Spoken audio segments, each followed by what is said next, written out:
नमस्ते मनोज जी। नमस्ते सात्विक जी। आपका स्वागत है आन्वीक्षिकी पॉडकास्ट पे। Thank you.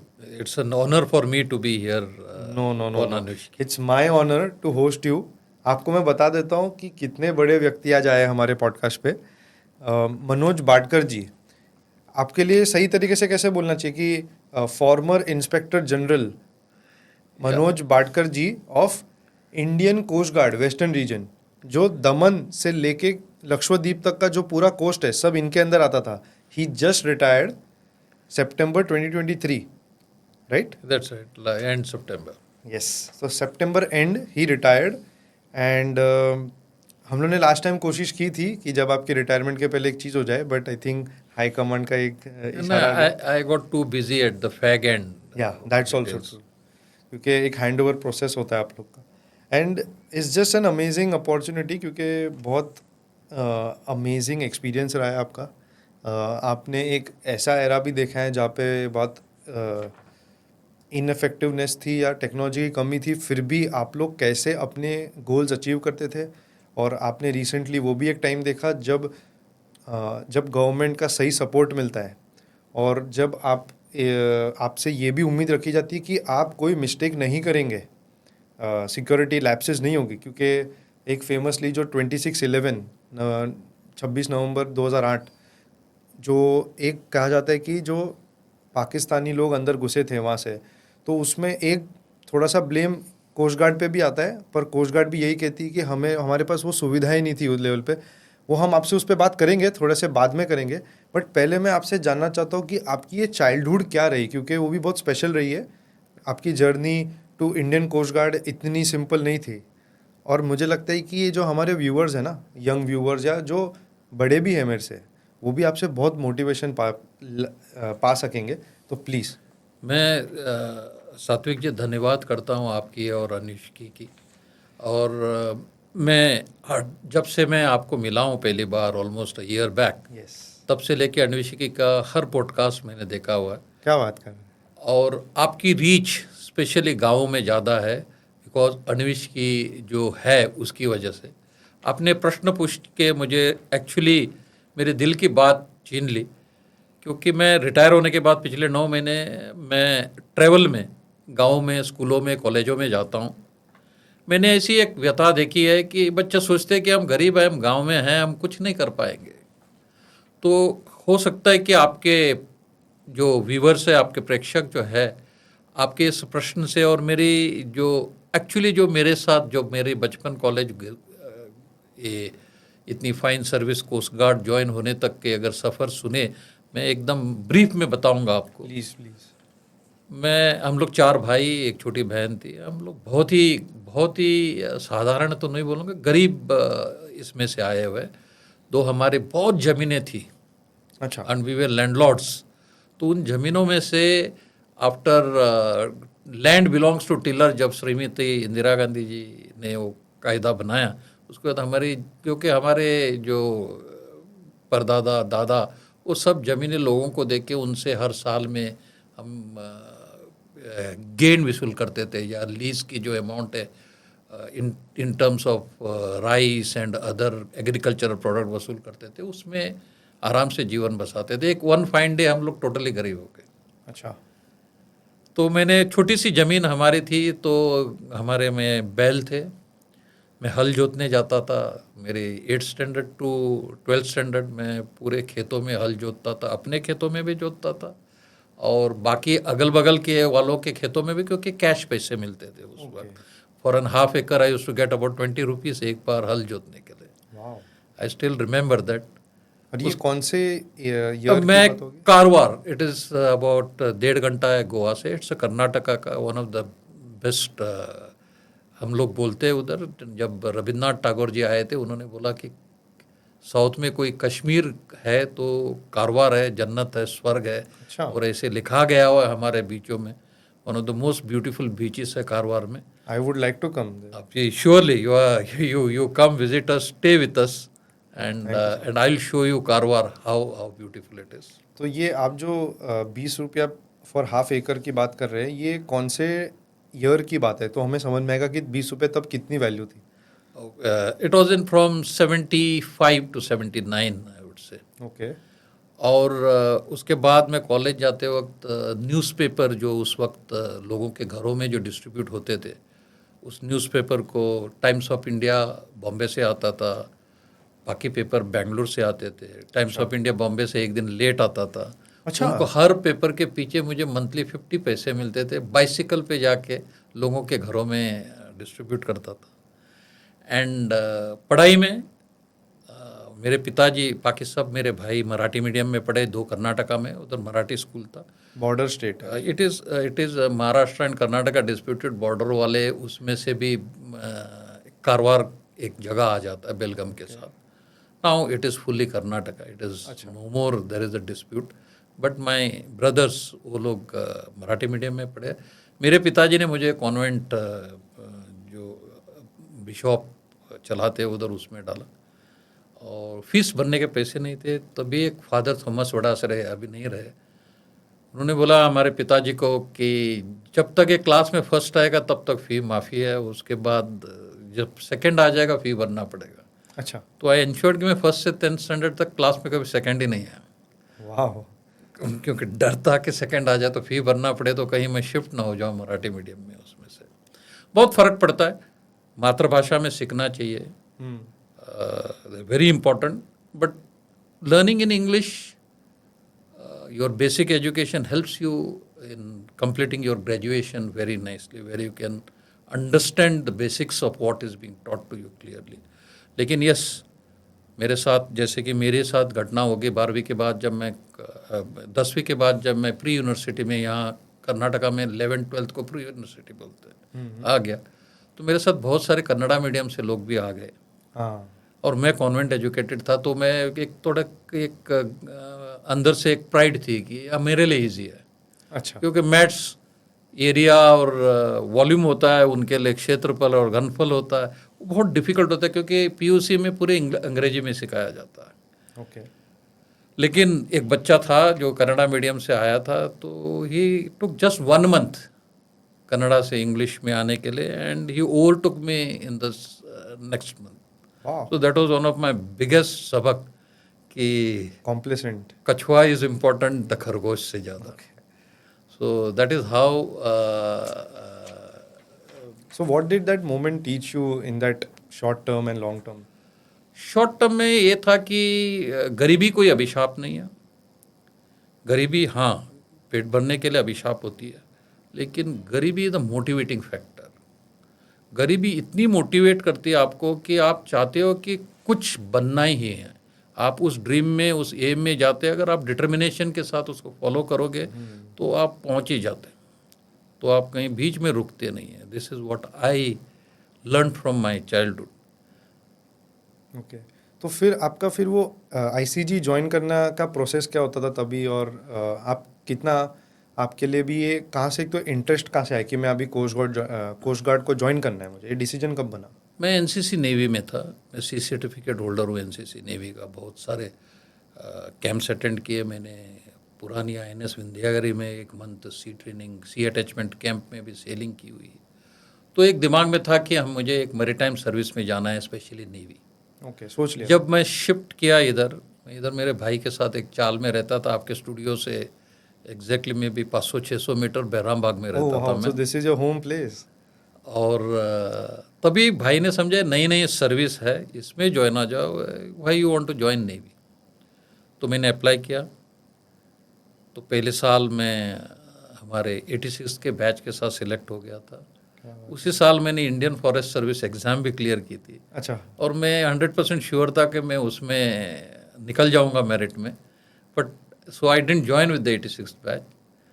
अनफॉर्चुनेटली मैं निकला नहीं। तो सर्विसेज में क्या होता है, you have to give your full process again. ये नहीं पिछली बार सिलेक्ट हो गया तो इस बार आप उसी मेरिट पे जा सकते हैं।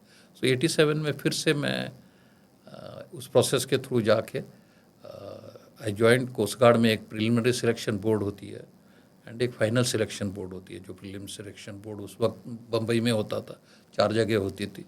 Final selection board defence institute of psychological research के जो साइंटिस्ट है वो दिल्ली में करते हैं। ओके। और फिर बाद में आपकी एक जर्नी। अच्छा ठीक है, चलो इसके पहले हम दूसरा चीज़ छेड़ते हैं। मुझे ना ये बहुत क्यूरियोसिटी है कि एक क्लियर आंसर मिल जाए आज मुझे आपसे। सामने बैठे हो, वेस्टर्न रीजन के टॉप मोस्ट बॉस थे आप एक टाइम पे, अभी तक 9 महीने तक पहले तक। तो मुझे बताइए कि एक्चुअली कोस्ट गार्ड है क्या, पहली बात क्यों उसको एस्टेब्लिश किया, और उसके एसेंशियल रोल्स क्या है।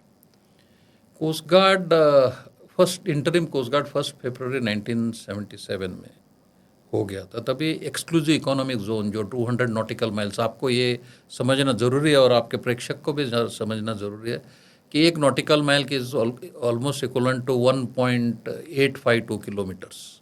उसको एक नॉटिकल माइल बोलते हैं। मैं हमारे वार्तालाप के दरमियान मैं 1 माइल बोलूँगा, माइल का 1852 मीटर्स हो जाता है। ओके। हमारे 200 नॉटिकल माइल तक हमारे एक्सक्लूसिव इकोनॉमिक जोन होता है। मतलब सी वेल्थ, जो सी में जो भी वेल्थ है, चाहे अंडर द बेड हो या मरीन फिशरीज हो, सब that wealth belongs to the country, that is here in our case our India. तो इस वेल्थ को बचाने के लिए तभी नेवी थी, but navy is an force which is there for the defence of the country. So that time एक Kamath commission बैठा हुआ है और मिनिस्ट्री ऑफ डिफेंस ने सोचा कि हमें एक in between under ministry of defence एक सर्विस बनानी है जो नॉर्मल पुलिसिंग करेगी। That's how interim coast guard came into being on 1 February 77, which was act was then enacted by the parliament in 1978. Okay. So वैसे navy के पुराने 4 जहाज़ों के साथ हमारे कोस्ट गार्ड शुरू हो गए। ओके। और करते करते आज हमारे let me be very precise around, because I have left, I am away from Coast Guard for the last about 152 ships है हमारे पास। वाओ। 78 aircrafts है, both fixed wing and rotary wing aircrafts. That is where we have reached. And I would be proud to tell you कि I was the head of the maritime state for Karnataka Coast Guard. I was the head of the maritime state for Goa. और मैं हमेशा मेरी team को ये बोलता था कि हमारी यूनिक सर्विस है। We are under ministry of defence, we are an armed force of the union, but हमारी जो इंटरेक्शंस जो सिविल एडमिनिस्ट्रेशन के साथ होती है वो उतनी बाकी जो 3 सर्विसेज है, आर्मी, नेवी, एयरफोर्स के साथ होती नहीं है। और ऐसे अभी दिन आ गया, कोस्ट गार्ड ने इतना मेटल प्रूव किया है कि कोई भी समस्या हो किसी डिस्ट्रिक्ट एडमिनिस्ट्रेशन में, अगर मेरी छोटी सी स्टेशन, या अब तो मैं रिटायर हो गया हूँ, वो पहले बोलते कि कोस्ट गार्ड कमांडर को फ़ोन लगाइए, उनसे पूछिए कि एडवाइस लीजिए कि इसके बारे में क्या करना। ओके। कोई कुछ भी हो, इंटरनल समंदर में ही नहीं है, इंटरनल भी कुछ हो, तो कोस्ट गार्ड के ने ये विश्वास दिलाया हुआ है इस देश की जनता को कि हर चीज़ में, चाहे हम उस चीज़ में ट्रेंड हो ना हो, तो हमें वो टास्क दे दी जाए तो we would really be successful in that task. And if not for the task, अगर हमारे एडवाइस मांगी जाए तो हमारी जो एक्सपीरियंसेस है हम उसके साथ उनको एडवाइस, हमारे एडवाइस के साथ जाएंगे तो सही उनको एक नतीजा मिलेगा। ओके। तो अभी आपने कहा कि कोस्ट गार्ड ने अपने आप को हमेशा प्रूव किया है और एक भरोसा बना दिया है और एक क्रेडिबिलिटी एस्टैब्लिश कर दी है कि कोस्ट गार्ड अभी, मतलब कुछ भी चीज़ हुई तो पहले कोस्ट गार्ड से पूछो, उनको पता रहेगा और वो शायद ये चीज़ करके भी दे देंगे इजीली। अब आपकी सर्विस इतनी लंबी रही है, आप कह रहे हो 87 से आप जुड़े हो, 87 मतलब 37 years 37 years in service to coast guard. Wow sir, thank you so much. And अब मुझे बताइए 37 ईयर्स में आपने क्या क्या चीज़ें देखी होगी अमेजिंग। तो मुझे पहले तो बताइए कि पर्सनली आपका कुछ ऐसा चीज़ जो you are very proud of और उससे ना कोस्ट गार्ड की थोड़ी इमेज ही बदल गई हो। एक नॉट, मैं ऐसा नहीं बोल रहा कि मासेस में, पर ऐसा जो आपके नेवी और ये दूसरी जो चीज़ें हैं उनके अंदर कोस्ट गार्ड का एक रिस्पेक्ट एस्टैब्लिश हो गया कि यार ये है कोस्ट गार्ड। मैं ऐसे स्टार्ट करूँ आपके इस सवाल का जवाब में। हम लोगों की पूरी ट्रेनिंग इंडियन नेवी कराती है। अच्छा। हमारी शुरुआत ही इंडियन नेवी ने कराई थी हमारी सर्विस की। लेकिन आज इंडियन नेवी भी बहुत प्राउड महसूस करती है कि जो सर्विस हम लोगों ने शुरू करवाई थी, जो लोग ऑफिसर और जवानों को हम ट्रेन करते हैं, वो उस मुकाम पे पहुंच गए कि हमें उस एरिया में उनके लिए until unless there is an emergency हमें कोई मदद करने की ज़रूरत अभी नहीं पड़ रही है। और वो अभी अपनी जो इंडिया की डिफेंस की या इंडिया की परचम लहराना है बाहर, उसके लिए वो without spending any worries here they can go around their own duties which they do. Coast guard या नेवी हो, जो मैरीटाइम सर्विस होती है, हमेशा नेचर के अगेंस्ट काम करती है। मतलब आई am not talking about environmental friend. समंदर सबसे खराब होता है तो लोग बोलते हैं सबके जहाज़ें अंदर रहती है, लेकिन कोस्ट गार्ड की जहाज हाँ, जाती है। ये बात है। You might have read it, it's famous. Usually जब कोई स्टॉर्म आता है, कोई मछुआरा या कोई शिप अटक जाती है, तो सबसे पहले कोस्ट गार्ड ही रिस्पॉन्ड करती है। It is put like it, especially it's in US Coast Guard saying कि when every ship is in harbor, the Coast Guard ship is out at sea. इसका आपने पूछा कि जब से मैं भर्ती हो गया हूँ 37 ईयर्स में क्या हो गया, पिछले 28 साइक्लोन, चाहे ईस्ट कोस्ट में हो, कुछ साइक्लोन वेस्ट कोस्ट में, कोस्ट गार्ड इतनी मेहनत करती है, क्योंकि अभी प्रेडिक्शंस तो IMD की परफेक्ट आती है साइक्लोन की। हम इतने अपने शिप्स और एयरक्राफ्ट बाहर लगाते हैं कि हमने 28 साइक्लोन में एक भी मछुआरा या मरीनर की मौत होने नहीं दी बाहर। नहीं तो पहले साइक्लोन में 100-200, आप लोगों ने 1989 का साइक्लोन बम्बई में सुना होगा, आप you might not have been born then. 1989 की जो साइक्लोन थी, या लगभग 200 से ज़्यादा, कुछ लोग भूल गए, 200 से ज़्यादा लोग गुजर गए थे, specially of south Gujarat and Maharashtra coast. Okay, तो साइक्लोन में ऐसा होता था। तो तब तक तो आप ऑलरेडी थे I was सर्विस there में, in तो service. आपके लिए तब के लिए वो सीन क्या था? मतलब कि आपको ऐसा लगा कि we should have been more capable to help them, ऐसा कुछ? नहीं, मैट प्रेडिक्शंस भी उतने नहीं थे। ओके, वेस्ट कोस्ट में साइक्लोन उस वक्त कम आया करते थे, ईस्ट कोस्ट में बहुत साइक्लोन आते थे। और उस वक्त ऐसा था कि हम ही नहीं है, कोई मरीनर, चाहे वो फिशरमैन हो या बड़ी मर्चेंट शिप हो, कम से कम 4-5 शिप कोलाइड किए बॉम्बे पोर्ट ट्रस्ट एरिया के अंदर ही। तो इतना भयंकर था कि अगर जहाज, जैसे कि मैं वॉच में था, मैं यंग असिस्टेंट कमांडेंट था, मेरे नेवी के एक CO थे कमांडर NL जोशी, और हमारे नेविगेटिंग ऑफिसर जो कोस्ट गार्ड के बेहतरीन नेविगेटर रहे हुए कमांडेंट मुरली साहब, अभी नहीं रहे हो, वो थे, दोनों वॉच में थे और मेरी वॉच थी। और I was an young assistant commander, 2 साल की सर्विस हो गई थी, वॉच कीपिंग कंप्लीट हो गई थी। तो मेरे सामने एक बोट डूब रही थी, तो मैं CO पे पहले से ही मैं थोड़ा ब्रेव था बोलने में, मैंने बोला सर ही सिंकिंग देयर, आप क्यों नहीं टर्न करते उधर? तो उन्होंने मुरली साहब को देखा, मुरली साहब ने उनको देखा, but there is no navigator I have seen as good as commandant Murali. बोलता ओके, तुम टेक ओवर करो और तुम जाओ। तो हम व्हील देते हैं घुमाने के लिए, तो 5 डिग्री, क्योंकि रफ सी थी, 10 डिग्री, 30 डिग्री, 35 डिग्री जो मैक्सिमम होती दे दी, जहाज हिल नहीं रही थी।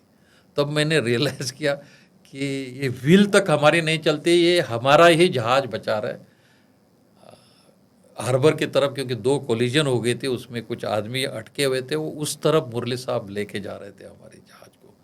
सो उस वक्त की टेक्नोलॉजी नहीं थी, IMD प्रेडिक्शंस उतनी नहीं होती थी। अभी प्रेडिक्शंस IMD की इतनी अच्छी है कि कोस्ट गार्ड को एडवांस में पता रहता है कि कैसे साइक्लोन आने वाला है, उसका ट्रैक क्या रहेगा, और उस एरिया में जाके हम लोग एयरक्राफ्ट से अनाउंसमेंट कराते हैं मछुआरों को, बड़े मर्चेंट शिप्स को, कि भाई आप हार्बर में चले जाओ।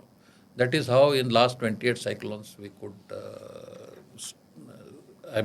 ensure there is not even life lost. फिर एक गोल्डन पीरियड था 1987 से लेके ऑलमोस्ट 1992 तक, तभी गोल्ड और सिल्वर बहुत आता था। अच्छा, इसलिए आप गोल्डन पीरियड कह रहे हो क्या? Not because of that, golden period for the country. After that the finance minister जब मनमोहन सिंह साहब थे, तभी उन्होंने वो लिबरलाइज किया, तभी कम हो गया बहुत। तो coast guard has been involve in many catches. अगर आप लिम्का बुक ऑफ रिकॉर्ड्स, अगर आपने आपके PD अगर देखी होगी, उसमें जिस शिप में मैं था, CGS वरुणा, Okay. उसका बिगेस्ट कैच 28 करोड़ से 1988 उस जहाज ने पकड़ा हुआ 1988 में अल 28 करोड़। खलीदी बोल के जहाज में गोल्ड बिस्किट्स। और उससे पहले हमने पिक्चरों में ही देखे था कि जैकेट में बिस्किट डाल के लाते हैं, लेकिन उसमें जैकेट भरे हुए बिस्किट आए हुए हमने प्रैक्टिकली पहली बार देखा हुआ। तो उसका कुछ स्टोरी बता सकते हैं, कैसे पकड़ा और कैसे न्यूज़ आई, और ये कौन से कंट्री से आ रही थी? ये it was coming from Gulf, there was some landing agent from, अभी मैं भूल गया हूँ, it was 88 from Pakistan I believe. जो जांच एजेंसी उसके बाद जो जिन्होंने डीआरआई और कस्टम्स ने किया, दे में be able to tell rightly कि कहाँ कैरियर कौन था। एंड दैट गोल्ड एक अल खलीदी बोल के इसमें आ रहा था। हमने डीआरआई ने कोस्ट गार्ड हेडक्वार्टर को ये इंटेलिजेंस दे दी कि ऐसे ऐसे आने वाला है। उस वक्त उतनी प्रिसाइज इंटेलिजेंस नहीं होती थी। तो वो कोस्ट गार्ड शिप वरुणा गई, उन्होंने वरुणा, क्योंकि जहाज बड़ी रहती है हमारी, उनकी धाव बोल के होता है जो गुजरात में आपने देखा होगा, बड़ा जो बकरी जो खजूर ये ले जाने के लिए यूज़ करते हैं उसको, मैंगलोर से टाइल्स ले जाने के लिए यूज़ करते हैं। इट्स अ ह्यूज, आप अगर देखोगे नेट में धाव का पिक्चर क्या है, उस धाव में आ रहा था और उसका नाम अल खलीदी था। इट वाज नॉट मतलब Indian, it was a mini Pakistani tanker जैसा जो दिखता है वो? इट्स जो पिक्चरों में बड़ी लकड़ी के बोट दिखाते हैं वो हाँ उसके हाँ। जैसी है। अच्छा, ओके। तो उसमें आ रहा था ये 28 करोड़ का सोना। और जब उसने पहले हमको देखा तो वो भागने लग गए, फुल इंजन स्पीड करके वो जहाज चलने लग गए। ओके। तभी हमारे पायलट्स ने उस वक्त रूल भी नहीं बनाते कि हेलीकॉप्टर से, सिंगल इंजन हेलीकॉप्टर थे हमारे चेतक थे, उसमें से एक कार्बाइन 9mm कार्बाइन फायर भी हो सकता है कि नहीं। तो उसमें से ऑफिसर, बोर्डिंग पार्टी के ऑफिसर चढ़ के उस जहाज को, उस धाव को चेज करके, फायर करके, न्यूट्रलाइज करके उसमें कूदा और फिर उसकी इंजन बंद करके पकड़ा। That was really at that time proper एक मूवी सीन जैसा लग रहा है। Absolutely it was a movie scene. So were you on the helicopter? No, I was not. The other officers were there on the Okay. helicopter. Okay. And then what? Then there was series of catches. I myself have been involved in about 5 catches. I would tell you one incident of Mangalore. Yeah, please. Mangaluru में silver आ रहा था, Okay. 3 quintals of silver, and it was coming in a smaller धाव। उसमें भी DRI वालों ने हमें ये मैसेज दिया था कि इस तारीख को शायद आने वाला है। तो हम मॉनिटर करते थे, कोई वॉकी टॉकी में बोल रहा है, कोई 3 लाइट दिखा रहा है। वो एक्सचेंज, मतलब बाहर से जो लैंडिंग एजेंट अपनी बोट में लाता था, इधर से कोई फिशिंग बोट जाके उसको बीच में ट्रांसफ़र करके लाते थे। That was the modus operandi that those days. फिर हमने उस पर बोर्ड किया उस वेसल में, और उस बोट में हमने देखा कि ये सिल्वर था। पहली बार हमने आपने अगर देखा, इनमार सेट बोल के उन दिनों में आता था। That was I think absolutely 1990 और एंड 89, उसमें इनमार सेट था। तो हमने इनमार सेट देखी नहीं थी क्योंकि कोस्ट गार्ड में वो टेक्नोलॉजी आई नहीं थी उस वक्त। इंडिया में भी कहीं नहीं। ये होती क्या है Inmarsat? Inmarsat maritime satellite terminal होता है। एक तो होता है आप सैटेलाइट फ़ोन यूज़ करते हैं, उसका एक बड़ा सा वर्जन होता है with big big dome antenna around. तो काफ़ी अच्छी टेक्नोलॉजी थी वो उतने से धाव में। जैसे वो पकड़े गए होंगे, उन्होंने लैंडिंग एजेंट को बोला होगा कि हम लोग पकड़े गए, तो 15 मिनट में उस पर एक फ़ोन आ गया। तो हमारे एक रामास्वामी है, अभी तटरक्षक में अभी भी सर्विस में रिटायर नहीं हुए हैं, वो टेक्निकल इंजीनियर है। उन्होंने उठाया, बोला सर फ़ोन आया हुआ है। तो यंग थे, उठाया, हमने बोला बोलो। हमने ये तो नहीं बोला कुछ। बोलता है हमें उस सिल्वर से मतलब नहीं, हमें बाकियों से मतलब नहीं, लेकिन उसमें एक बच्चा है, उसको छोड़ दो। आप जो बोलोगे, जहाँ बोलोगे हम भेज देंगे। तो उस वक्त डर के हमने छोड़ रख दिया। So these are the things what we have seen. After that we also had this technology after a couple of years of Inmarsat. अभी Inmarsat redundant हो गया 2 साल पहले। अभी अच्छा। फ्लीट 87 बोल के नया सेट आया हुआ है। तो those were the tough days. सी बहुत रफ होती थी, जहाज़ें कम थी, सेलिंग बहुत होती थी। हमें कोई पूछता तो हम बोलते थे, जैसे कि मेरे ससुराल वाले में 89 में शादी किया था, तो कितने दिन आप सेलिंग करते बाहर रहते हैं और कितने दिन घर आते हैं? मैं बोलता था महीने में 40 दिन सेलिंग करते हैं। महीने में होता है 30 दिन, मतलब हार्डली हार्बर में आती थी। कभी कभी 4 दिन के लिए निकलती थी तो 1.5-2 महीने के बाद आती थी। मतलब ये नहीं कि पूरा का पूरा बाहर रहते, दूसरे पोर्ट में जाके राशन पानी तेल भर के आगे और निकलते थे। So those days were tough, लेकिन जो बीते हुए दिन हमेशा लोगों को अच्छे लगते हैं। आज लोगों को टफ लगता है कि ये बीत जाएगा, 10 साल के बाद बोलेंगे आज के दिन बहुत अच्छे हैं। But coast guard has really come up a long way, and Coast Guard, especially during tsunami operations. I was the command operations officer with the Joint Command of Andaman and Nicobar Island. Okay. And I have seen Coast Guard ships, especially and aircraft Chetaks, doing an excellent job. जहाँ बाकी सभी aircraft डरते थे उतरने के लिए, लोगों को लेने के लिए, उधर कोस्ट गार्ड के जाबाज पायलट उस आइलैंड्स में जाके लोगों को उठा के लेके आते थे। And that was again first time for coast guard rescue. और वो ईस्ट कोस्ट पे ज़्यादा हुआ था ना? अंडमान निकोबार में जहाँ हुआ था, उधर जहाँ सुनामी आई थी वो अंडमान में थी जो ज़्यादा। वेस्ट कोस्ट में भी आई थी, चेन्नई और कोचिन में भी, but main fulcrum was Andaman Nicobar. So आप I was there. I was the command operations officer of the Andaman Nicobar command, joint command होती है आर्मी नेवी एयरफोर्स और कोस्ट। सो कुछ उसकी स्टोरी बता सकते हैं? कुछ उसमें आपकी एक बहुत दिल के पास है कि 26 दिसंबर की सुबह सुबह आई थी 7 बजे। हाँ जी। ये थोड़ा ह्यूमरस है। तो 25 दिसंबर की एक पार्टी थी। ओके। एक फिशिंग बोट में 2 दिन, बच्चे का बर्थडे था, क्रिसमस भी था। तो हम रात को घर में आने तक मैं एक 5 मंजिला नेवी के मकान में, जॉइंट कमांड में था तो नेवी के मकान में था, मिनी बे बोल के एक एरिया है। सुबह शायद मैं 5-10 मिनट, 7:05 या 7:10 को कुछ हिलने लग गया। ओके। मैंने बीवी को बोला, उठाया, मैंने बोला सब कुछ हिल रहा है, मुझे हार्ट अटैक आ रहा है। बोले मुझे लगा कि मुझे कुछ हो रहा है। बीवी बोले कि तुम्हें हार्ट अटैक नहीं है, अर्थक्वेक आया हुआ है। और उस वक्त उस घर से नीचे आने तक कम से कम 45 मिनट्स लगे, क्योंकि वो स्टेप्स ही नहीं मिलते आपको उतरते हुए। Wow. And when we reach down, I had to reclaim to wear uniform and go to the this is the way of a defence life. You leave. मेरी बीवी, मेरा बच्चा था फर्स्ट स्टैंडर्ड में, सबको रास्ते में छोड़ा हमने। मतलब घर तो जा नहीं सकते हो, क्योंकि एक बार अर्थक्वेक आ जाता है, उसके बाद कहीं छोटे छोटे उसके आफ्टर इफेक्ट्स में अर्थक्वेक आते रहते हैं, तो you just can't go. We slept on the road for about 4 days। और मजे की ह्यूमरस ये है कि उधर स्नेक्स बहुत है पोर्ट ब्लेयर में। Okay.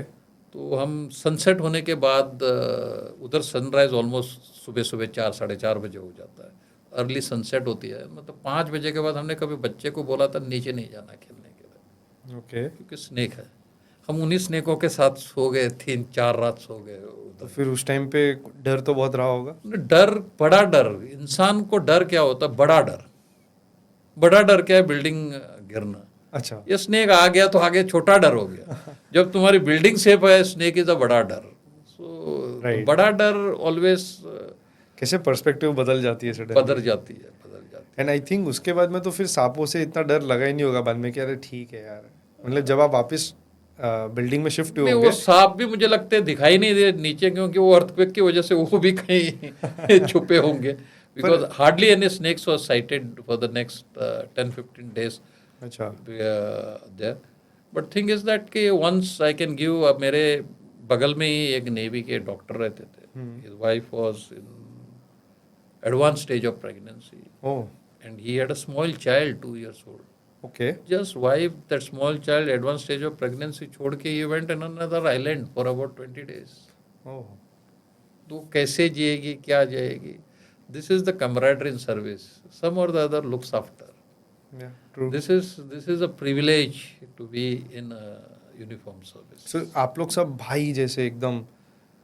When it comes, yes, everyone gets, मतलब everyone rallies around another who is in trouble। इधर तो सभी ट्रबल में थे, तो फैमिलीज इकट्ठे हो जाते। उसका एक वो आई थिंक ऐसी जो क्राइसिस होती है, ये एक दूसरे के अंदर जो ट्रस्ट की भावना है वो अलग लेवल पे ले जाती होगी। ऐसे तो बगैर ट्रस्ट की भावना की कोई यूनिफॉर्म सर्विस चल ही नहीं सकती। वो ट्रस्ट की भावना तो रहती ही है, but specially the ladies when their husbands go away, salute to all the ladies, चाहे जवानों की बीवियाँ हो या चाहे ऑफिसर्स बीवियाँ हो, दे rally around with each other who is in need, and they ensure कि nobody stays in trouble because of the absence of her husband. Okay. And it becomes the ladies take on their responsibilities as though कि especially जो commanding officers wives होती है, जो senior officers wives होती है, कि जवानों की वाइफ्स की कैसी मदद की जाए. This is how it's an one family. या आई थिंक वो डिफेंस फोर्सेस में ये आ ही जाता है कि मतलब हम जो ज़्यादातर सोल्जर्स की सुनते हैं ना बात, जब वो बैटल फील्ड पे होते हैं तो वो उनका हमेशा एक ही सुनने मिलता है स्टोरी कि अगर उसको गोली लग गई तो पहले उसको बचा के दूर ले जाओ, और अगर वो समझो कोई शहीद भी हो जाते हैं बैटल फील्ड पे तो उनके अंदर वो उतना गुस्सा और आक्रोश रहता है कि अब मुझे इसका बदला लेना ही लेना है. वो एकदम भाई एक दूसरे के. और वो आई थिंक हम लोग को ऐसा लग रहा होगा अभी सुन के कभी कि कोस्ट गार्ड एक पुलिस ही तो है, वाटर पुलिस है, ऐसे एक बोल सकते हैं लेमैन टर्म्स में. पर आई थिंक इट्स जैसे आपने कहा ना कि जब हार्बर पे सारी शिप्स अंदर होती है तब कोस्ट गार्ड की शिप्स बाहर होती है. मतलब जब कोई हिम्मत नहीं कर रहा होगा बाहर जाने में तब कोस्ट गार्ड बाहर जा रही है. और मुझे कभी कभी ऐसा लग रहा है आपकी बातों से सुन के कि नेवी इज़ एक्चुअली हैप्पी कि एक रिलीफ है उनको कि कोस्ट गार्ड कर लेता है ये सारे काम, और उनको ये सारी काम नहीं करनी पड़ती, और स्टॉर्म्स को एकदम से हमेशा फर्स्ट हैंड नहीं देखना पड़ता. और आप लोग को I would differ here. Okay. Satvik ji, ऐसा नहीं है. Yes, relief is there because navy is made to practice for a war.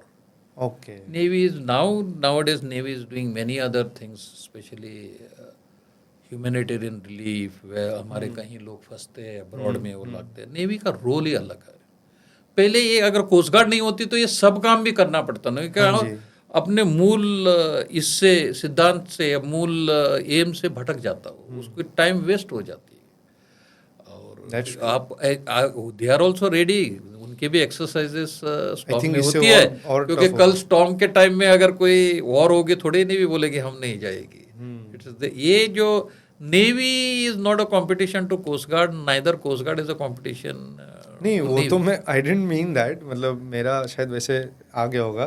पर मेरा वो था कि कोस्ट गार्ड से खुश होंगे कि ये जो आपने जैसे कहा कि वो लोग अपने मूल सिद्धांत या मूल गोल से भटकते नहीं है, तो उनके लिए काफ़ी एक अच्छा है कि यार कोस्ट गार्ड इतना सक्षम है कि मतलब सच बताओ तो कोस्ट गार्ड सुनने में क्या लगता है, गार्ड.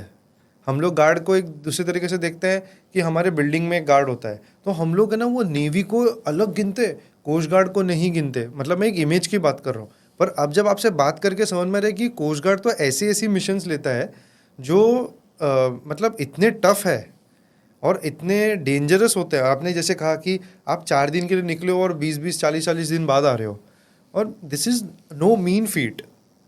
ये बिल्कुल आसान चीज़ नहीं है जो आप कह रहे हो. आपने सही बोला.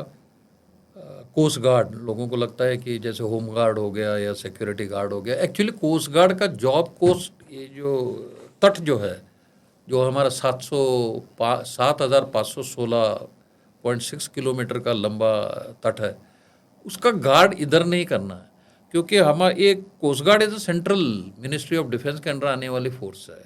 12 नॉटिकल माइल तो स्टेट गवर्नमेंट की ज्यूरिस्डिक्शन है. अच्छा. Okay. 12 nautical mile means almost लगभग 30 या 26-28 किलोमीटर, 26-28 किलोमीटर्स. ये स्टेट गवर्नमेंट का जॉब है, तो कोस्ट गार्ड का एक्चुअली रोल नहीं होता है, तो उसका आगे से शुरू होता है. बट कहीं ना सेंट्रल गवर्नमेंट ने सर्विस को डायरेक्शन दे दी या कोई कोस्ट गार्ड के हेडक्वार्टर्स ने सर्विस को डायरेक्शन दी कि आप बताइए कि हमारा काम नहीं है. बिल्कुल नहीं करते, हम काम कर लेते. हाँ, मेरे को वही बहुत कोई हमको कोई पूछता है कि रिवर में भी कोई डूब गया तो हम हमारे हेलीकॉप्टर भेज के उठा लेते हैं. क्योंकि मेरा जो सबसे पहले क्लोजली इंटरेक्शन जो हुआ था कोस्ट गार्ड का, वो था आई थिंक 2 साल पहले, जब स्पेशल 75th अब हम लोग का कुछ तो था, समथिंग रिलेटेड टू 75 था आई थिंक. हमारा 75th ईयर भी था इंडिपेंडेंस का, एंड इट वाज 17 सितंबर, तो मोदी जी का बर्थडे था और उस दिन international beach cleanup day, international coastal cleanup. Coastal cleanup day. तो उधर मेरा ना सबसे पहला क्लोजली इंटरेक्शन हुआ और मैंने तब देखा कि coast guard also takes up a lot of beach cleaning activities. और तब मेरा थोड़ा सा इमेज थोड़ा सा बदला तब कि मतलब, और उधर भी गवर्नर थे, वो फंक्शन में आए थे जूहू बीच पे, तो ऊपर हेलीकॉप्टर बस जैसा आई एम लाइक, तब तक मैंने कभी ध्यान नहीं दिया था। एक बस 2611 के टाइम पे नाम सुना था और फिर बाद में मैंने देखा कि अरे they are so well equipped. और इन लोग की जो एक ऑर्गेनाइजेशन है, पावर बहुत स्ट्रांग है।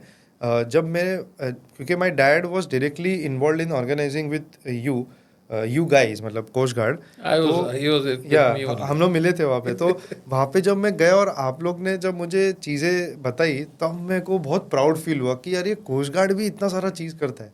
फिर मैंने थोड़ा सा इंटरेस्ट लेके थोड़ा समझा, फिर वापस आपसे अभी 1 साल पहले क्लोजली आपको मिला, तब मेरे को समझ में आया कि कोस्ट गार्ड का जो कंट्रीब्यूशन है वो बहुत डीप है। मतलब हमें हमें रियलाइज़ नहीं होता। और आप ये जो कह रहे हैं ना कि हम रिवर में जाके कुछ अपना इक्विपमेंट भेज देंगे, हेलीकॉप्टर भेज देंगे या जो करते हैं, ये सारी चीज़ न्यूज़ में आती भी नहीं है, हेडलाइन बनती भी नहीं है। और ये इतने टफ मिशन होते हैं, राइट? बहुत सारी चीज़ें आती रही है बिकॉज पब्लिसिटी जब कोस्ट गार्ड एक्चुअल रोल कर रहा था कि if we go to back to what we done, world में पायरेटेड शिप किसी ने पकड़ा नहीं है। कोस्ट गार्ड ने, मैं तो उस वक्त रीजनल ऑपरेशंस ऑफिसर था जिस रीजन का मैं कमांड करके रिटायर हो गया हूँ। एलेंड्रो रेनबो, उनका ओरिजिनल नाम मेगारामा था, उसको हमने पकड़ा था। ये कौन से साल की बात कर रहे हैं? I think it should be 99। अच्छा, 99, या it should be 99, or may be Alondra Rainbow should be, हाँ, नवंबर 99। तो उस वक्त that was the first pirated ships which was apprehended by coast guard. Okay. तो उस वक्त जीरियस थी, प्राइम थी, I was there for may be the first uniformed officer to be on live TV doing. अच्छा। बट रीच बहुत कम लोगों को रीच, इसलिए measure of the activities which have happened earlier have not come to the notice of the people. But today I think Hindustan में सभी जानते हैं कि तटरक्षक बोल के एक बल है और वो हर काम में सक्षम है। ओके। और coming back to our old thing, I think I should mention one thing. तटरक्षक एक यूनिफॉर्म सर्विस है जो सबसे पहले, अभी वुमन को, नारी शक्ति को हर आर्मी, नेवी, एयरफोर्स, आर्मी ले रहे हैं, लेकिन शायद 96 में हमने परमानेंट ड्यूटी वुमन ऑफिसर्स को लेना शुरू किया। It's a very big deal. और other services have followed of late. वो तो अभी हुआ है रिसेंटली। तटरक्षक में first woman officer to fly a fixed wing service aircraft 1998 में, क्या बात कर रहे हो? हमारी वुमन ऑफिसर ने फ्लाई किया। We have got almost about, may not be 100, maybe 85 to 90 women officers as on date in Coast Guard. These things should be really highlighted तो loudly. ये कोस्ट गार्ड काम करती है and we generally feel as at least in my 37 years we are understaffed. अच्छा। जो बाकी service में एक काम के लिए 4 आदमी मिलते हैं, हमारे सर्विस में उसी काम के लिए आधा आदमी मिलता है। क्या बात कर रहे हो? It's almost our staffs and if you ask me, then why we are not, government has given enough manpower. शायद कोस्ट गार्ड ही एक ऐसी सर्विस है जिसकी मैन पावर सेंक्शन गवर्नमेंट अभी भी करती है, despite so many crunches, so many limitations we get. But I always felt कि ये जो स्ट्रेंथ जो कम होती है उससे हमें फ़ायदे बहुत हो गए। मल्टीटास्किंग हो गई है और लेथार्जी कम हो गई है। ओके। कॉम्प्लेसेंसी जल्दी सेट इन नहीं होती है क्योंकि हमारा एक टास्क होता है, दूसरा टास्क रेडी रह जाता है।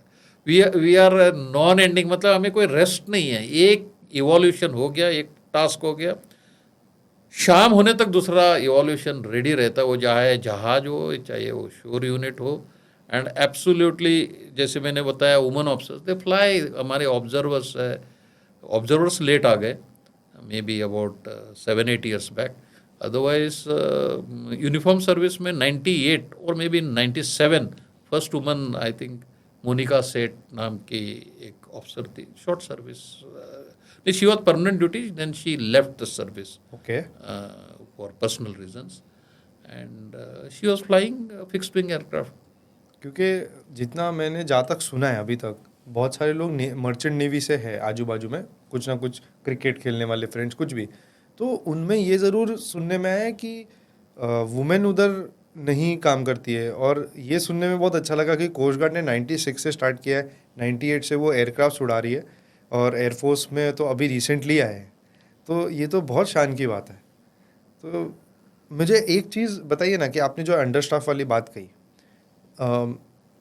अभी आपने 37 ईयर्स की जर्नी देखी है, तो आपने तो बहुत सारे टाइप ऑफ इंडिया की इकोनॉमी चेंज भी होते हुए देखी, अलग अलग टाइप की गवर्नमेंट्स देखी, टर्मोइल भी देखा, स्टेबिलिटी भी देखी. आप मुझे बताइए कि ये जो करंट गवर्नमेंट है, मोदी गवर्नमेंट, उसमें और उसके पहले तक में क्या डिफरेंसेस होते थे आपके एक्सपीरियंस में? आई वुड से decision making, okay understanding our wants immediately, making a decision on those wants कि how it is to be solved, and finally ensuring कि first इस गवर्नमेंट का हमेशा ये रहा है कि इंडिजिनस वे से देखो.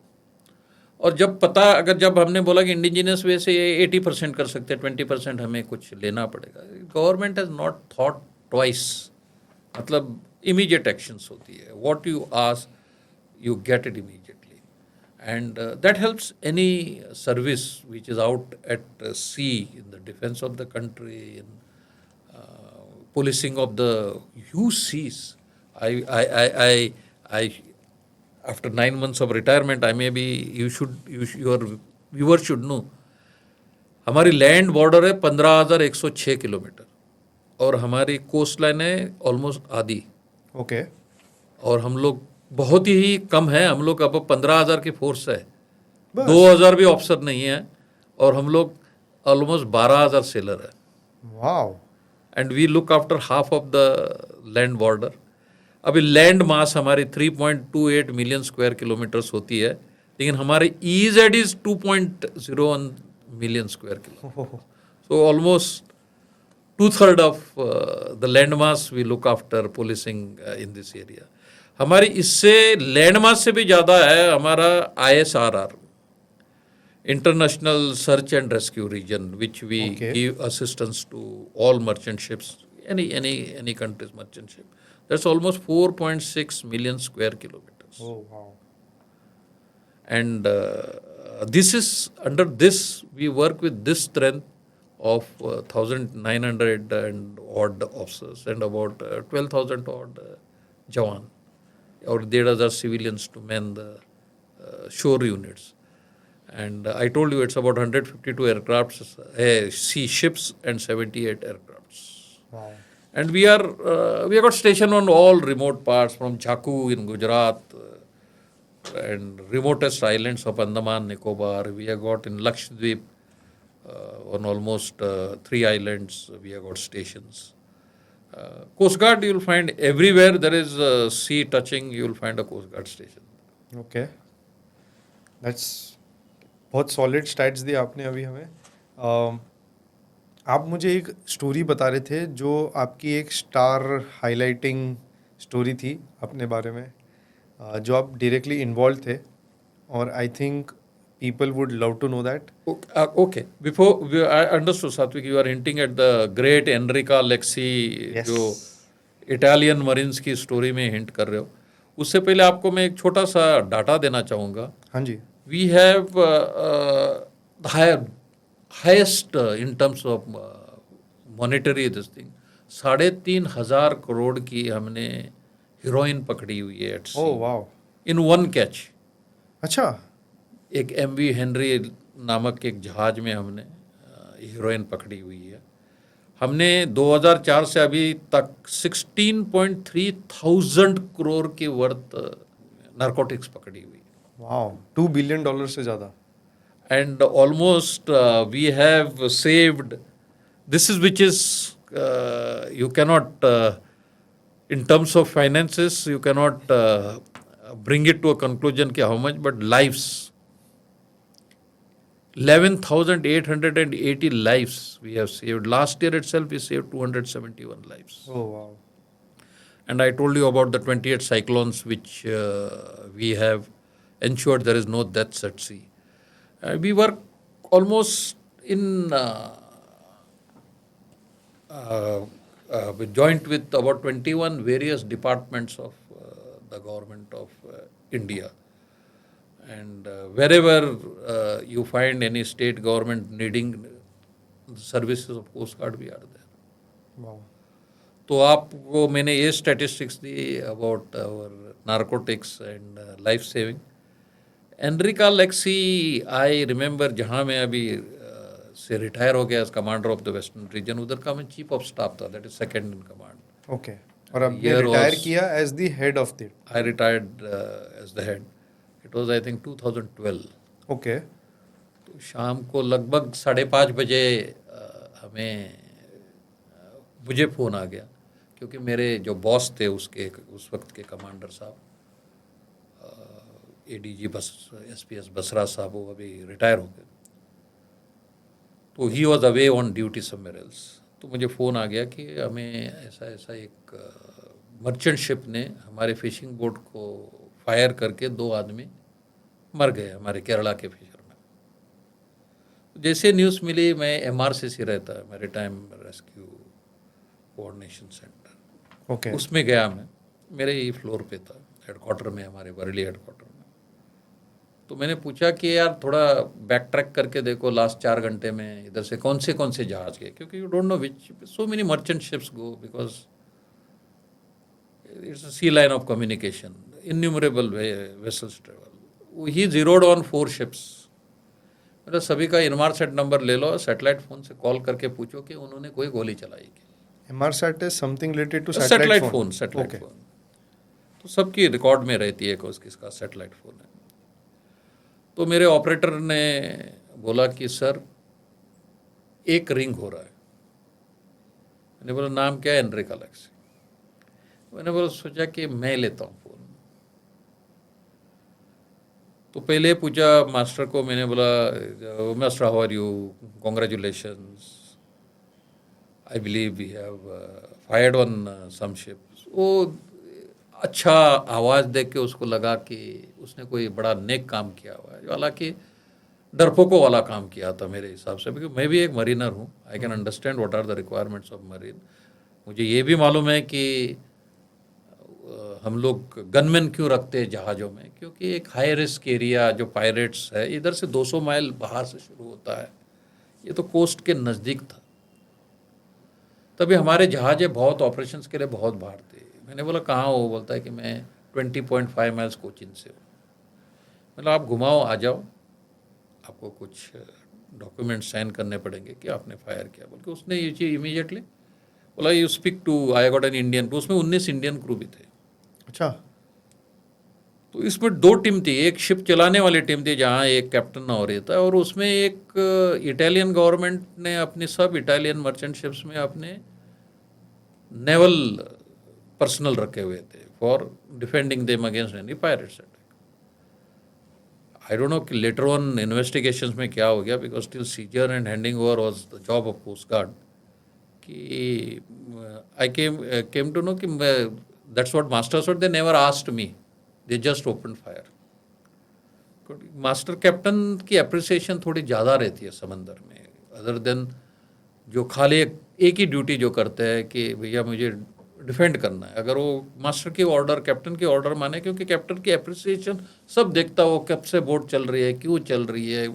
इतनी छोटी बोट, वो कुछ ले के नहीं आ रहे, वो अपने तरफ देख नहीं रहे.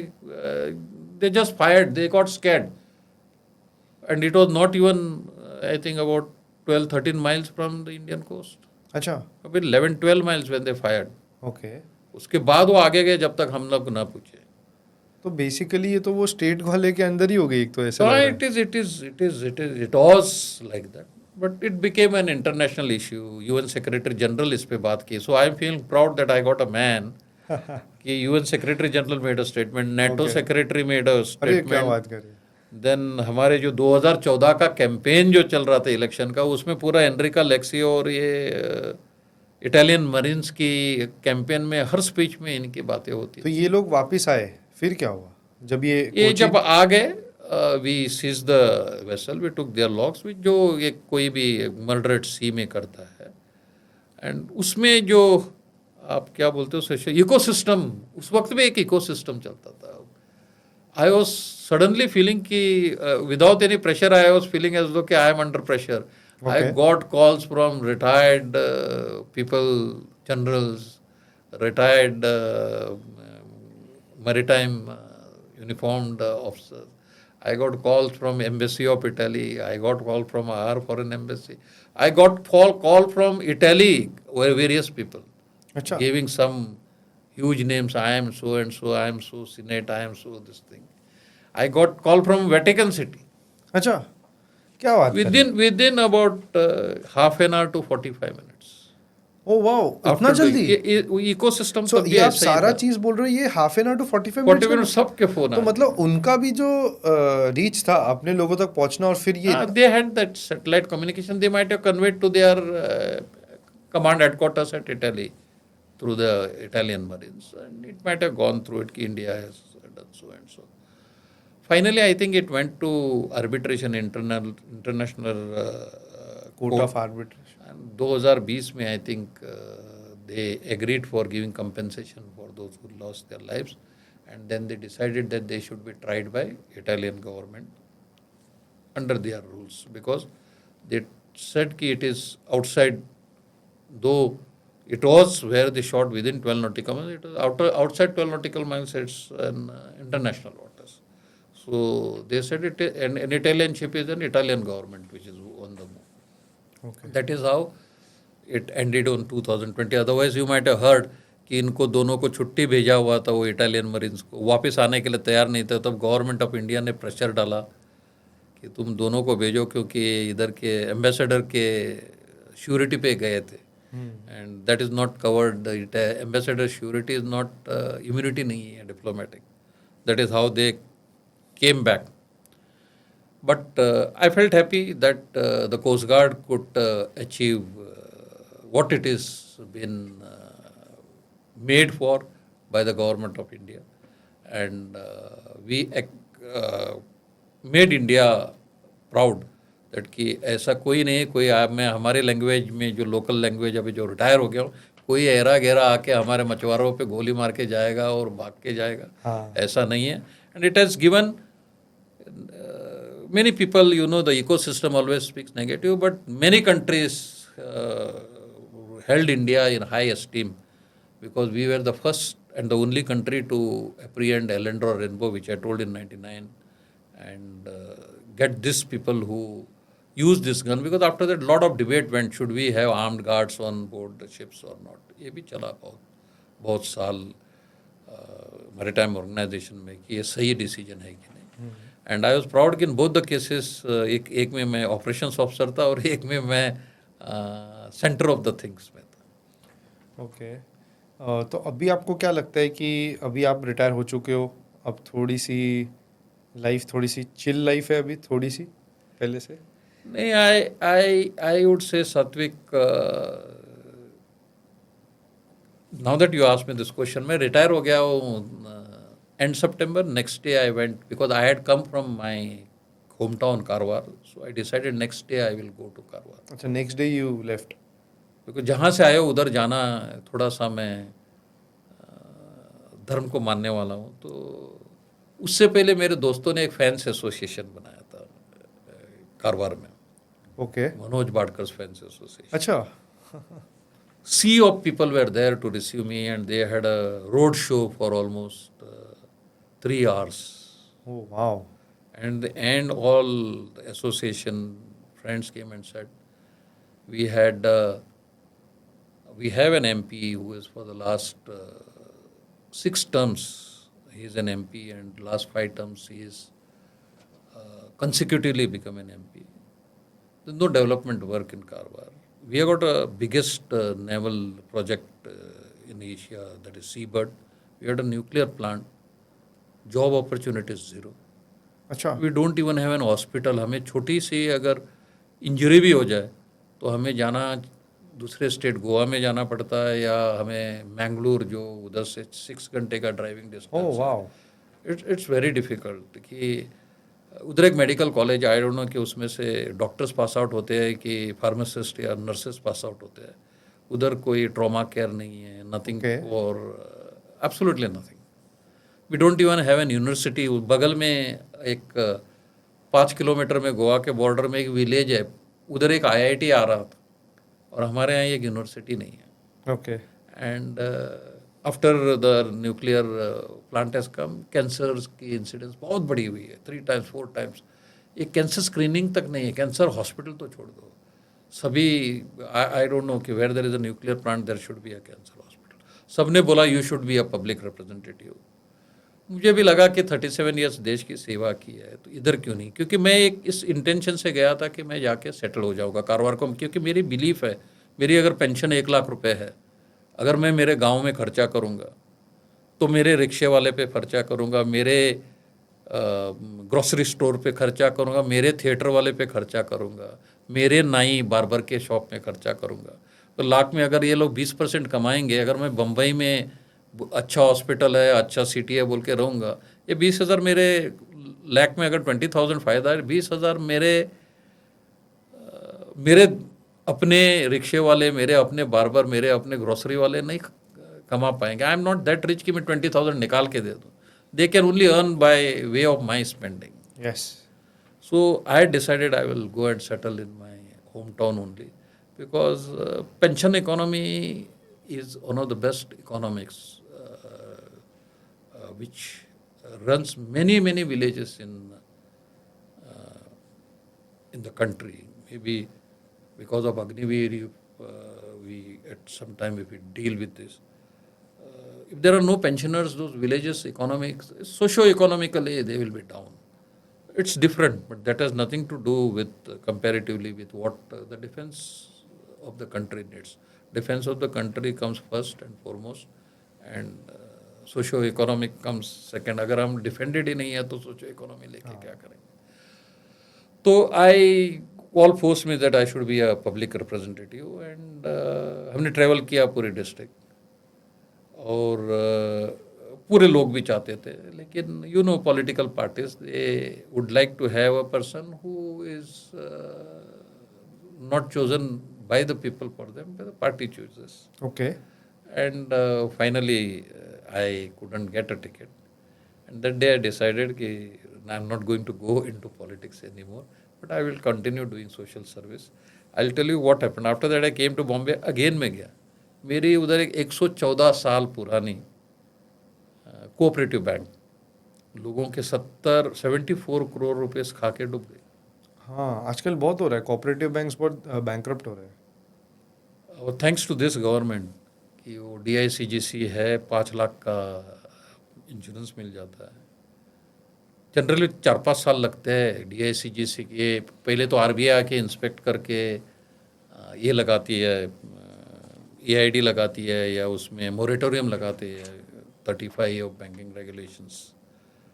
उसके बाद DICGC AID लगाती है। हमारी जो कारवार अर्बन बैंक डूबी, जिसमें 6,000 गरीब लोगों का, जो पिग्मी रोज 10 रुपये भरते, जो मछुआरे हैं, जो मछली बेच के उनकी लेडीज़ पैसे डिपॉजिट करते हैं, जहाँ केला सब्जी बेच के लोग रहते हैं, मोर देन 6,000 डिपॉजिटर। अब मुझे इतनी दया आ गई, एक पॉलिटिशियन नहीं आया उधर, अच्छा, एक कोई नहीं आया कि कैसे मदद करे तुम्हारी। And when my friends called me, I immediately rushed to Karwar, got stock of situation, और सहकार भारती की जो संगठना है उनके जो संगठन मंत्री साहब से मदद मांगी मैंने, उन्होंने गाइड किया मुझे, उन्होंने मदद की। 15 दिन के अंदर मोरेटोरियम लग गया। DICGC ने AID लगाई। हमारे बैंक के साथ ही एक और एक बैंक की, बेंगलुरु वाले की अमानत बैंक बोल के उसकी लगाई, वो 22 साल के बाद लगी है, और हमारे 15 दिन में लग गई। अच्छा, और लोगों के पैसे 1-1.5-2 साल में आ जाएंगे। एक मतलब ऐसी छोटी छोटी सोशल सर्विस करने की सोच रहा हूँ। ओके। पर मुझे थोड़ा सा आपको वापस पीछे लेके जाना था कि अब जब आप ये फेज़ में हो अभी सोशल सर्विस, एंड 9 मंथ्स आपको हो चुका है इंडियन कोस्ट गार्ड छोड़ के, आपको अभी क्या लगता है कि कौन से डायरेक्शन में जा रही है कोस्ट गार्ड? अभी क्या फ्यूचर क्या लगता है इनका? Satvik, I will tell you, Coast Guard is doing good with this present government. Coast Guard will only go up and up. Sky is the limit for the Coast Guard. Because Coast Guard would not be stopped by government की तरफ से कहीं रुकावट नहीं होगी. मैंने आपको बोला था ना कि 152 जहाज है हमारे. अभी 2034 तक गवर्नमेंट ने सेंक्शन के 250 होंगी जहाज है. अच्छा. तो almost 100 increase in next about 10 years. 78 aircraft थी, अबाउट 190 एयरक्राफ्ट आने वाले हैं. Wow. So this is where coast guard is going to grow. And एक अच्छे सर्विस ऑफिसर के कैरेक्टर ये होता है कि सर्विस छोड़ने के बाद सर्विस में इंटरफियर नहीं करना चाहिए, इंटरवीन नहीं करना चाहिए कि मैं ये करता था, मैं वो करता था. बन सर्विस 9 महीने हो गए, 9 महीने में बहुत चीज़ बदल जाती है. अभी जो चला रहे हमारे जो बात जो चला रहे हैं वो 100% हमसे अच्छा चलाएंगे. अच्छा. मुझे कोई इसमें डाउट ही नहीं. हमें भी किसी हमारे सीनियर ने सिखाया तो वो चले गए, और मुझे श्योर है कि हमने उनसे कोशिश की, उनसे जो सीखा उससे अच्छा ही है. और जो अभी हमारे बात जो चला रहे हैं, बिलीव में यंगस्टर्स जितने यंग आगे आते जाते रहते हैं, the IQ level is high. They are self wants needs are lesser. They spend more time in the service and they would perform much better. और जो रिटायर्ड आदमी जो गाने गाते रहते, मेरे टाइम में ये हुआ था, अभी ये नहीं हो रहा है, you have no rights to say it. You should only see कि how it is growing and don't, तुम्हारे जो पुरानी यादें हैं उसके साथ कंपेयर करके सर्विस कहाँ जा रही है सोचना नहीं है.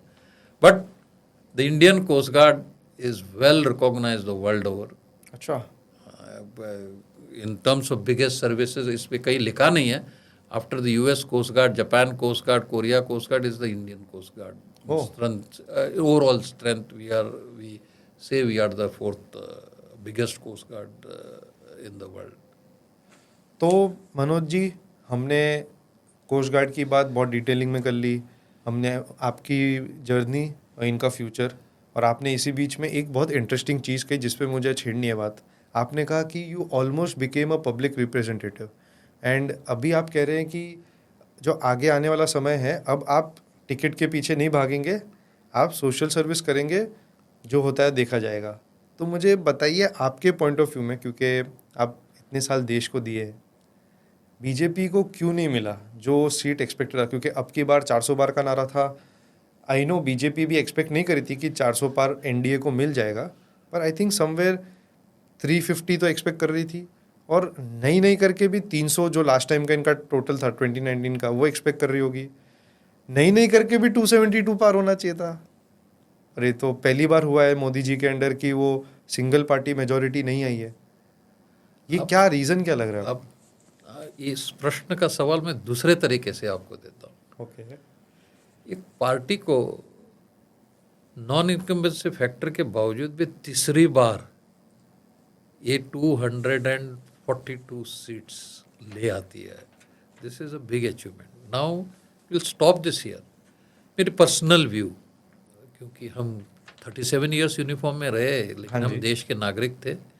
हम हिंदुस्तान से उतने ही प्यार करते हैं जैसे कि लोग बोलते हैं कि RSS ये करती है, RSS वो करती है.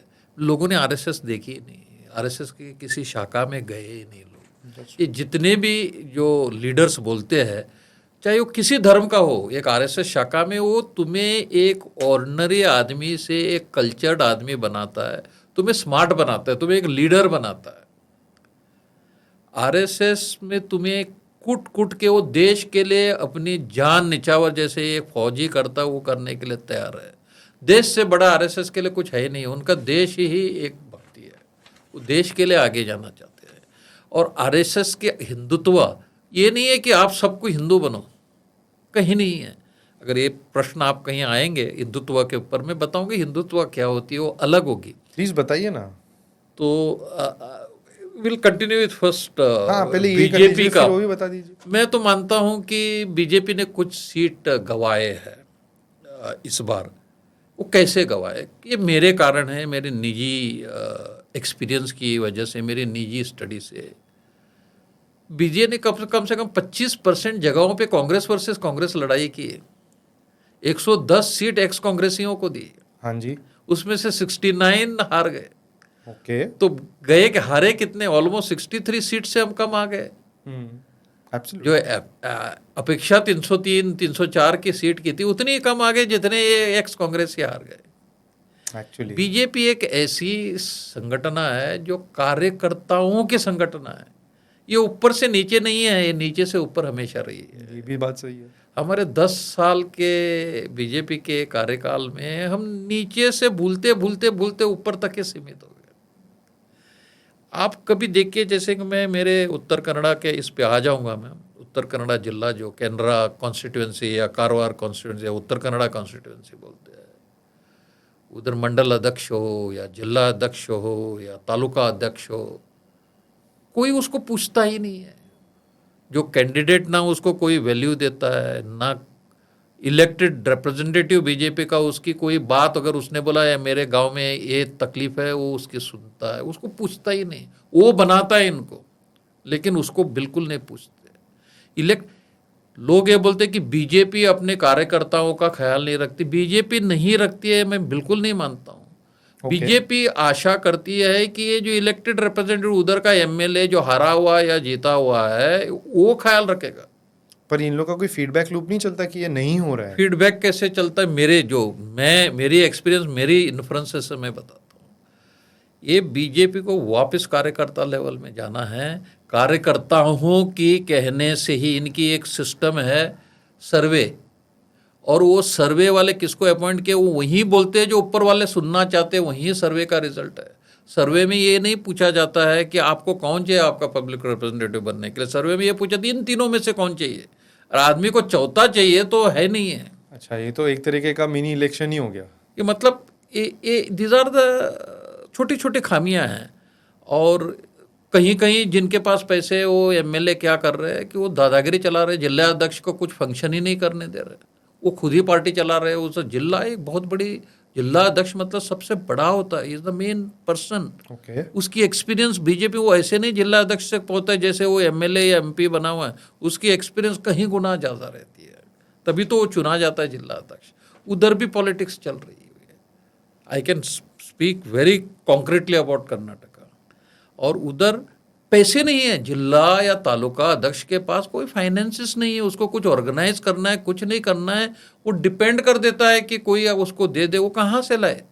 जिनके पास जेब में पैसे वो खर्चा करते, पार्टी फंड से उनके पास कुछ नहीं आता है, स्टेट तक ही सीमित हो जाता है। ये देखना पड़ेगा हमें। वो कार्यकर्ता को जो बीजेपी पहले जो महत्व देती थी वही महत्व फिर से देना पड़ेगा। सो इन शॉर्ट मुझे समझ में आ रहा है आप कह रहे हैं कि बीजेपी को वापस अपने रूट्स पे जाके थोड़ा वापस अध्ययन करना चाहिए, थोड़ा सा एक सेल्फ रिफ्लेक्शन, एक फीडबैक लूप्स वापस वो लेवल पे ओपन करना चाहिए जो इन्होंने स्टार्टिंग में मेहनत की थी और वैसे जीते थे।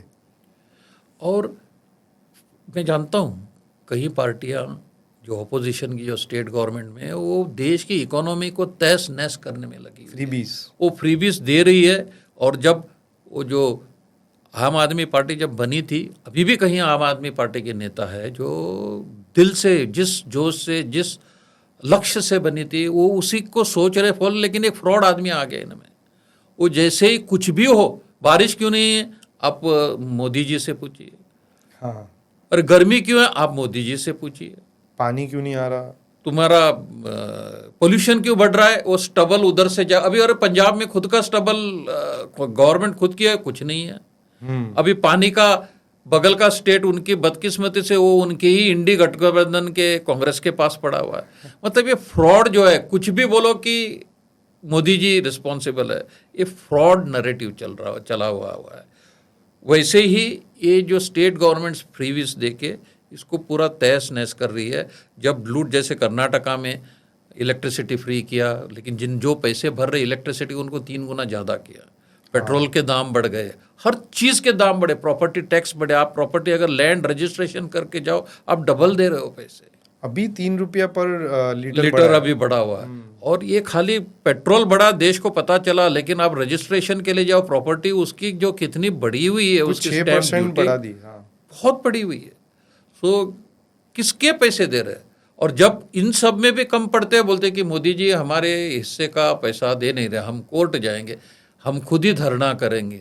ये इस चीज़ से ना स्टेट की इकोनॉमी ख़त्म हो रही है, वो देश की भी इकोनॉमी जो हम पहले 3 इकोनॉमी में आना चाहते हैं, बाधा डालने वाले हैं। Why I am coming to this point कि बीजेपी को क्यों नुकसान हो गया ये 60 सीटों का, इसके लिए आता हूँ। भारतीय जनता पार्टी ने ये भी नहीं सोचा पहले कि स्वयं आप गैस की सब्सिडी दे दो, वापस करो, जो जिन हमारे जैसे जिनकी तनख्वाह थी हम लोगों ने वापस कर दी। ऑटोमेटिकली गैस की सब्सिडी बंद हो चुकी थी, किसी को पता नहीं है, अभी फिलहाल कई महीनों पहले चालू हो गई है।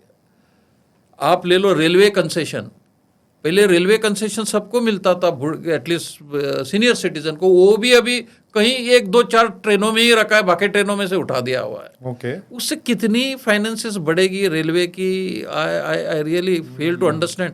बट वो सीनियर सिटीजन बौखलाया हुआ है, गुस्से में है। तुम मुझे बोल रहे हो कि एक्सप्रेस ट्रेन में मुझे दोगे नहीं, कि मुझे तुम चाहते हो एज अ बुड्ढा मैं वहीं ऑर्डनरी मेल गाड़ी जो 10 घंटा लेट चलती उसी में चला जाऊँ क्या? आप इनकम टैक्स की रिबेट्स देखिए, जो मिडिल क्लास आदमी जो मेजॉरिटी है वो खफा खाया हुआ है कि भाई मैं देश के लिए सोचता हूँ कि ये पार्टी देश का तो उद्धार करे, लेकिन मेरा उद्धार कब हो? पर मुझे एक चीज़ बहुत थोड़ा ये क्या बोलते हैं कॉन्ट्रास्टिंग जो लगा, एक टाइम पे लोग है ना पहले बहुत खुश थे इलेक्शन रिजल्ट्स के पहले कि वंदे भारत इतनी जगह शुरू कर दी। और वंदे भारत एक ऐसी ट्रेन है जो मैं मानता हूँ कि मिडिल क्लास और जो अच्छे अर्निंग पीपल है उनके लिए है कहीं ना कहीं, क्योंकि मैक्सिमम लोग जो जाते हैं उसमें मिडिल क्लास ही जाते हैं। पर फिर अब दूसरा नैरेटिव ये चला रहे कि क्या ही किया है मोदी जी ने, जब देखो वंदे भारत इतने खोल दिए, वो तो सिर्फ उन लोग के लिए, गरीबों के लिए है नहीं। तो फिर दोनों बात हो जाती है, मतलब मेरे को थोड़ा ऐसा लगता है। फिर सात्विक जी गाँवों में जाइए, आप देखिए ये नैरेटिव खाली उन लीडर्सों के पास है जो ये पाखंडी है, ये फ्रॉड है, उन्हीं का नैरेटिव है। प्राइड फील करते हैं कि हमारे देश में भी ये चल रहा है। आप विलेजर्स के पास जाइए, बोला कि भले ही मुझे वंदे भारत में बैठने ना मिले, लेकिन मेरे देश में भी वंदे भारत चल रही है, मेरे देश में भी बुलेट ट्रेन आ रही है। Okay. ये सोच, आप कर्नाटका में कहीं भी जाइए, आपको कर्नाटका में सेंट्रल इलेक्शन, पार्लियामेंट्री इलेक्शन में वो इसीलिए बीजेपी की तरफ आते, तो फिर क्योंकि मुझे देश की प्रगति हो रही है। आई कम टू इट, पहले नेशन में ये क्यों ये हो गया कि आपके 110 में से 69 हार गए, कांग्रेस वर्सेस कांग्रेस 25% जगहों पे आपने वो कराया। फिर ये हो गए। तीसरा आ गया फ्रॉड नैरेटिव, झूठ, आई वुड पुट इट झूठ। आप सोचिए, एक इनको यकीन था कि मुस्लिम्स एनमास इस बार, क्योंकि एक फॉल्स नैरेटिव चलाया हुआ था कि तुम खतरे में हो, तुम खतरे में हो। यार तुम 9.8% थे 51 के सेंसस में, अभी लगभग 24.5% पहुँचे हुए हो 21 के सेंसस के बाद जो बढ़ोतरी लगाओगे। आप खतरे में होते तो आप इतने बढ़े कैसे, 15% बढ़े कैसे? आप कहीं खतरे में नहीं हैं। आपके वो क्रिश्चियन माइनॉरिटी ले लीजिए, वहीं वो 2.3 या किस में उसमें अटके हुए है।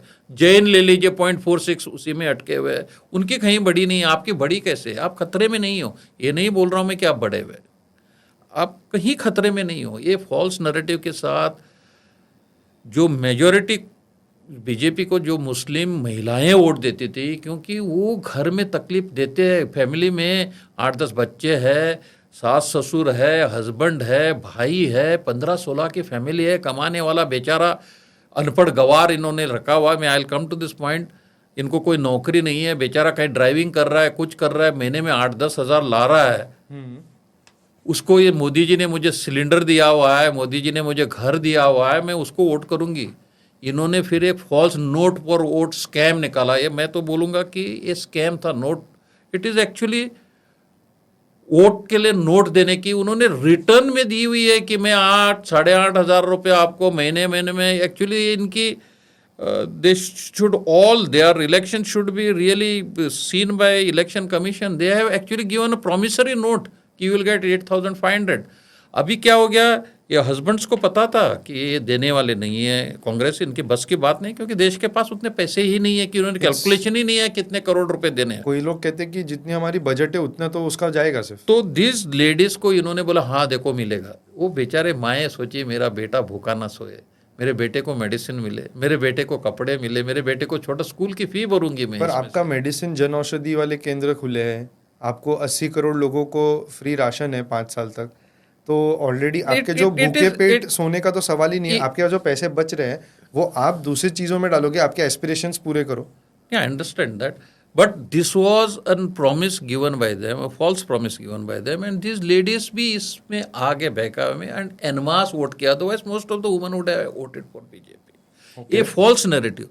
उसके बाद सबसे बड़ा झूठ कॉन्स्टिट्यूशन बदलने वाला। कॉन्स्टिट्यूशन आप लोगों ने कई बार बदला और आप इस इलेक्शन में भी आप लोगों ने प्रॉमिस किया कि आप कॉन्स्टिट्यूशन बदलेंगे, तो आपने रिलीजन बेस्ड पे रिजर्वेशन देंगे। मतलब कॉन्स्टिट्यूशन आप बदलने वाले हो, वो बीजेपी थोड़े ही कॉन्स्टिट्यूशन बदलने वाली है।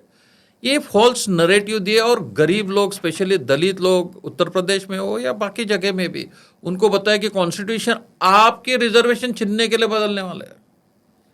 और यहाँ एंड देन ओबीसी, आपने बोला कि मुस्लिम्स जो जिनमें वो प्राइड फील करते कि हमारे में भी जाति पाति नहीं है, आप में जाति पाति नहीं है तो आपको रिजर्वेशन मिल नहीं सकता है। तो आप ना ही कॉन्स्टिट्यूशन बदलने वाले हो, आप सुप्रीम कोर्ट के जो वेरियस ऑर्डर्स है कि एक लिमिट है कितने परसेंटेज तक रिजर्वेशन देना, आप 100% करोगे तो बाकी जो नॉन रिजर्व वो कहाँ जाएंगे। तो ये फॉल्स नरेटिव, ये actually I would not call it falls narrative, एक झूठ के सहारे इन्होंने कुछ दिनों के लिए ऐसे रखा कि बीजेपी, ये लोग इस बहका में आ गए, इस झांसे में आ गए।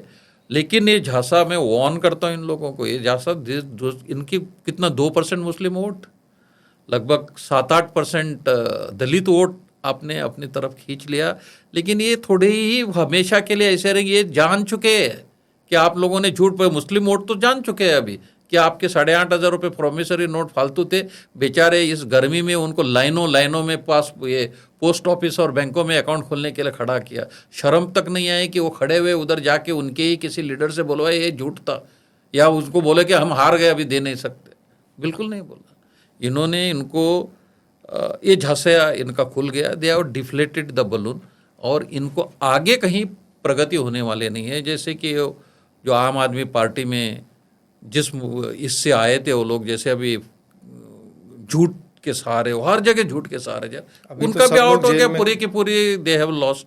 And that party until unless कोई लीडर उसको, जो सच्चा लीडर है उसको टेक ओवर करके ये झूठे आदमी को बाहर रख के उस पार्टी को रिवाइव ना करे, वो पार्टी खत्म होने वाले। वैसे ही कांग्रेस, बिलीव मी, अगले इलेक्शन में कांग्रेस मुक्त भारत कांग्रेस खुद ही करेगी, किसी और को कुछ करने की ज़रूरत नहीं होगी, क्योंकि ये झूठ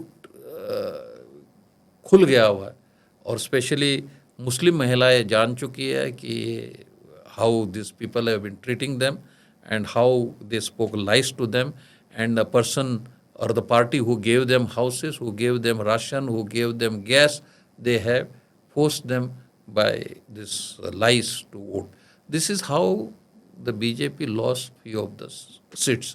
और उसमें भी इनकी एक तर्क है, ये 140 जब थे, इन्होंने 2G 3G कोल जी सब कुछ करा के ये लोग बैठे हुए, वो सोचते थे कि वैसे ही प्रधानमंत्री मोदी जी कोएलिशन में वैसे होंगे, but he is a different man. अगर मुझे पूछे, विद माई एक्सपीरियंस, ये पर्सनल ओपिनियन है, Modi ji should be the prime minister of India for at least another 3 terms, minimum 3 terms. ये नहीं बोल रहा हूँ बीजेपी गवर्नमेंट, लंबी रहे बस। Modi ji should be the prime minister of India. Decision making बहुत होती है, रेपो बनाना इंटरनेशनल लीडर्स के साथ बहुत अलग होता है। It is an inborn quality, it's an inborn quality, and it is a quality developed by practice, जो एज एन RSS कार्यकर्ता कहीं घरों में, कहीं झोपड़पट्टियों में रह के उन्होंने सीखा हुआ है। उनकी humbleness, this what attracts people. I would से बीजेपी में, आई नो कि लोग बोलेंगे वो भी PM बनेंगे, ये भी PM बनेंगे, but if God gives him long life, he should be continuing as prime minister for 3 terms, including this. let's hope for that. That would be in the interest of this country, and ये सोने की चिड़िया फिर से बनेगी, hopefully. Now I'll come to this in Karnataka. हाँ, मेरा यही सवाल था कि कर्नाटका का जो आप कह रहे हैं कि इतना जो सपोर्ट जा रहा है बीजेपी को, स्पेशली लोकसभा, अभी तक तो बीजेपी की गवर्नमेंट थी इसके पहले 2-3 टर्म से कर्नाटका के अंदर, विधानसभा में भी। पर अभी जो रिसेंट लास्ट 2 साल पहले की जो इलेक्शन हुई थी उसमें बहुत गंदी हार दिया, बहुत बहुत गंदी। मतलब 66 सीट चाहिए कुछ बीजेपी को, ऑलमोस्ट 2/3 दे दिया आपने कांग्रेस को।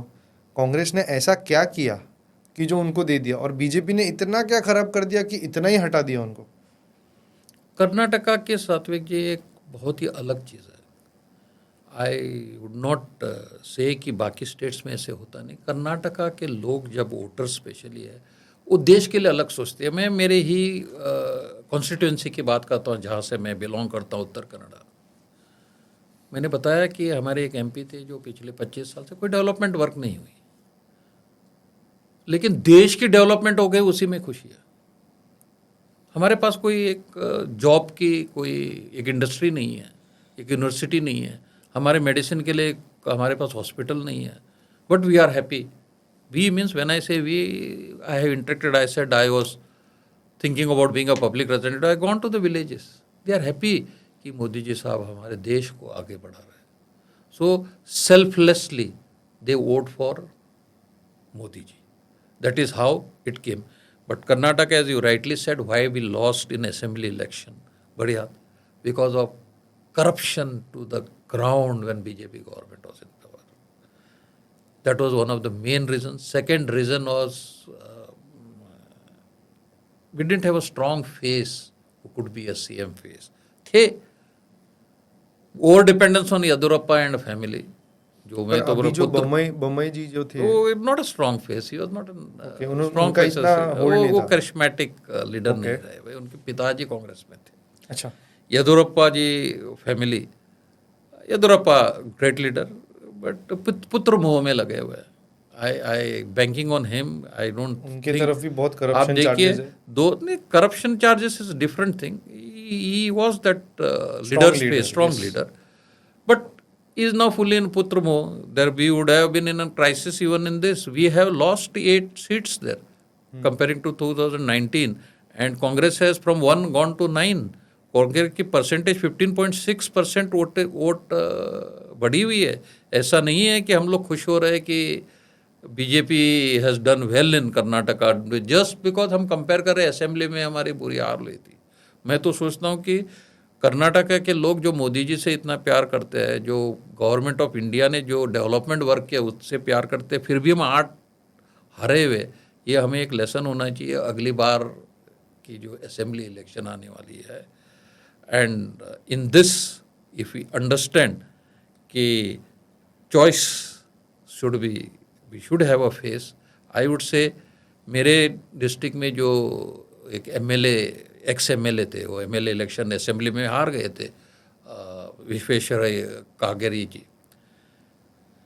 ही won by almost 3.5 lakh defeat. How? He himself had lost from his own taluka Sirsi as an MLA recently. Because जो अनंत कुमार हेगड़े जो मेरे 6 टाइम के एमपी रहे और 5 कॉन्सिक्यूटिव टर्म रहे हुए, उन्होंने 1996 से सोए हुए हिंदुत्व को जगाया उधर। Hindutva is not anti Muslim, Hindutva is not anti Christian, Hindutva is not, Hindutva is जो मरा हुआ, जो नेहरूवियन पॉलिसी से मरा हुआ इंसान, जिसमें इन्फीरियरिटी कॉम्प्लेक्स डेवलप हो गई है कि मेरे तिलक लगाने से, जाने से, मेरे मंदिर में आवाज़ झोर करने से किसी और को तकलीफ ना हो जाए, उस आदमी को जगाया हुआ है।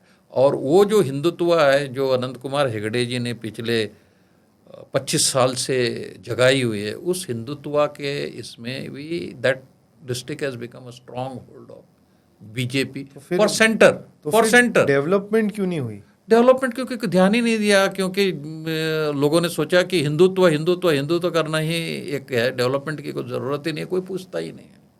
मतलब जब तक जीत रहे तब तक कोई इतना भाव नहीं दे रहा, पर जैसे हारेंगे तो शायद उनकी घंटी बजेगी बाद में मुझे कि अब कर लेते डेवलपमेंट, क्योंकि वही एक शायद सीट दे वापस उनको। हो सकता है कि अभी कोई किसी की नज़र पड़े उस डिस्ट्रिक्ट पे, but I would give this Jeet, like लोगों ने बोला कि अनंत कुमार हेगड़े जी ने आए नहीं इलेक्शन में, बट जो उन्होंने 25 साल से जो सोए हुए आदमियों को जगाया हुआ है, उसकी जीत है ये 3.5 लाख वोटों की। Okay, I would credit him also for this thing, and this vote is not for the candidate, this vote is for Modi ji. Okay. That is how much in my district people love Modi ji, not for what he is, but for what he has done for the country. These are the things for Karnataka, and it is a ringing bell for Karnataka. They have to take corrective actions, improve, go back to their basics of कार्यकर्ता level. या I think यही एक चीज़ खासियत है BJP की कि at least अब थोड़े से जाग जाएंगे और वो करेंगे सही चीज़, मेरे को पूरा भरोसा है, क्योंकि उनके पास और कोई ऑप्शन नहीं है। इंडिया की सत्ता नहीं जा सकती गलत हाथों में, वरना जो अभी तक अचीव किया है, स्पेशली वर्ल्ड ओवर लेवल पे इंडिया की जो ग्रोथ स्टोरी भी रही है, इतनी रोबस्ट इकोनॉमी है, सब हालत ख़राब हो जाएगी। जैसे अभी शायद कर्नाटका ने बैंक्रप्सी भी अनाउंस किया है ऑलमोस्ट। या तो जो आप देख ही रहे हैं कि क्या हालत हो रही है। अगर वो समझो गलती से भी पावर में आ जाती है इंडिया अलायंस, तो फिर वो 8,500 वाले खटाखट देते और हमारे जो ट्रेजरी है वो भी खटाखट ख़त्म हो जाते।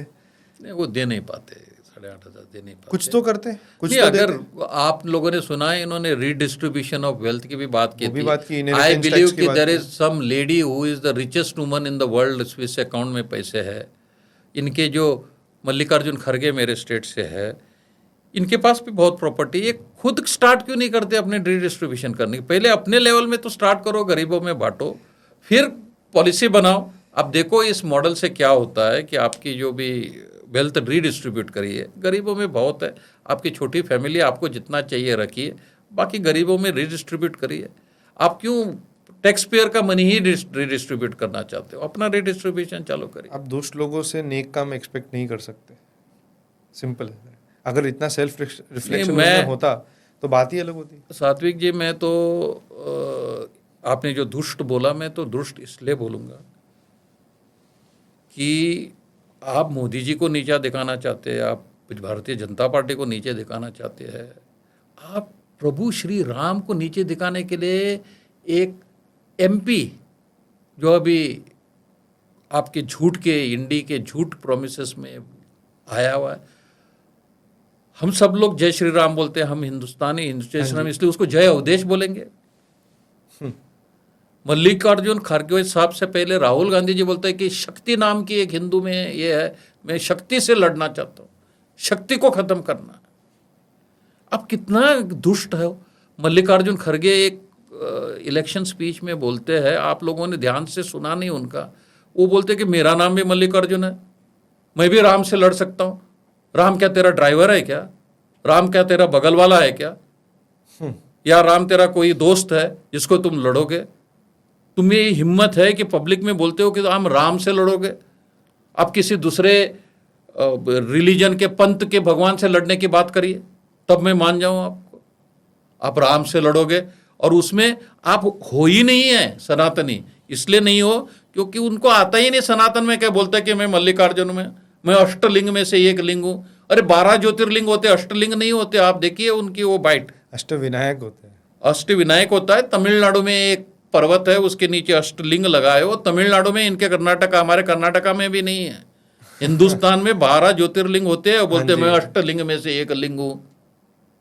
शर्म भी नहीं आती है कि हिंदू कहने में उनको, अरे सनातनी कहने वो में। अपने आप को दलित और गरीब दिखा रहे थे और स्कार्फ पहने हुए थे, और स्कार्फ थी लुई विटॉन की, जो 50-50 हज़ार की स्कार्फ है वो पहन के बैठे थे। और फिर उनको किसी ने बोला कि भाई तुम्हारा लोगो दिख रहा है लुई विटॉन का, तो उन्होंने वो छुपाया तब। तो ये झूठ के सहारे जो हवा डिफ्लेट होने वाला है बलून, अभी शायद अभी मुस्लिम लोगों में तो इनका बलून डिफ्लेट हो तो ये भी बात कर लीजिए कि मुस्लिम लोगों में ये करते क्या है जो इनको वोट मिलता है। मुस्लिम तो अभी तक गरीब, डरा हुआ सब रखा। लोग बोलते कि मुस्लिम अपीसमेंट चल रही है, मैं मानता ही नहीं हूँ। पर मुस्लिम अपीसमेंट होती क्या है? क्योंकि मुस्लिम अपीसमेंट मेरे हिसाब से, अगर कोई अपीसमेंट शब्द यूज़ करता है तो मतलब इनको ज़्यादा फेवर होता है पॉलिसी में, या इनको ज़्यादा जॉब मिलती है, या इनको बहुत ज़्यादा बिजनेसेस कॉन्ट्रैक्ट्स मिलते हैं। क्या मिलता है? अपीसमेंट क्या है? क्योंकि ये तो गरीब दिखाते हैं हमेशा अपने आप को, बहुत ज़्यादा अपने आप को बोलते हैं कि हम पिछड़े हुए हैं, हम डरे हुए हैं। तो ये कैसे मुस्लिम अपीसमेंट क्या है? मैं तो मानता ही नहीं हूँ कोई मुस्लिम अपीसमेंट है। ये खाली ज़बानी अपीसमेंट करती है कांग्रेस, स्पेशली कांग्रेस गवर्नमेंट नेहरू जी के टाइम से चालू हुई है ये appeasement. actually Muslims are exploited in this country by this Congress people and their own religious political leaders and their religious Okay. leaders. They are exploited. इतना शोषण हो गया मुस्लिम्स का. Before independence it started, but I would speak only post independence. इनको इन्होंने ensure किया. आप देखो 10% ये थे, 9.8% 51 के सेंसस में. ओके. बाकी माइनॉरिटी क्रिश्चियन जैन कितने थे. इन्होंने सोचा कि ये इनको धर्म के नाम पे हम लोग अगर रिलीजन के नाम पे इनको अगर बट के अलग से रखेंगे वोट बैंक बनेंगे. इन्होंने देखा क्रिश्चियन को कर नहीं सकते, छोटे थे. जैन को कर नहीं सकते, छोटे थे. इन्होंने इनको एक्सप्लॉइट किया नहीं अपीजमेंट के नाम पे. ये इसलिए ये लोग पढ़े लिखे बिजनेसमैन बन गए. आज जगत के जाने माने प्रसिद्ध लोग हो गए. क्रिश्चियनिटी में एजुकेशन इतनी है, जैनिज्म में तो यू नो के हाउ टॉप बिजनेसमैन है. अगर ये भी कहीं ताबा पॉपुलेशन में ज़्यादा होते शायद इनके साथ इनको भी ये लोग एक्सप्लॉइट करते. इनको कैसे एक्सप्लॉइट किया? इन्होंने देखा इनके रिलीजियस लीडर के थ्रू, इनके पॉलिटिकल लीडर्स के थ्रू, क्योंकि कांग्रेस में ही थे इनके पॉलिटिकल लीडर्स. ओके. जो गए नहीं है पाकिस्तान, जो इधर रह गए, इनके थ्रू इन्होंने इनको, इनके एजुकेशन मिनिस्टर इनके रहे. इनको विद्या से, इल्म से, इनके जो उनके रिलीजियस बुक में जो इल्म हर जगह लिखी रहती है उससे इनको वंचित किया इन्होंने. इनको पढ़ने ही नहीं दिया कि इनको मालूम था ये पढ़े लिखेंगे तो हमें क्वेश्चन पूछेंगे.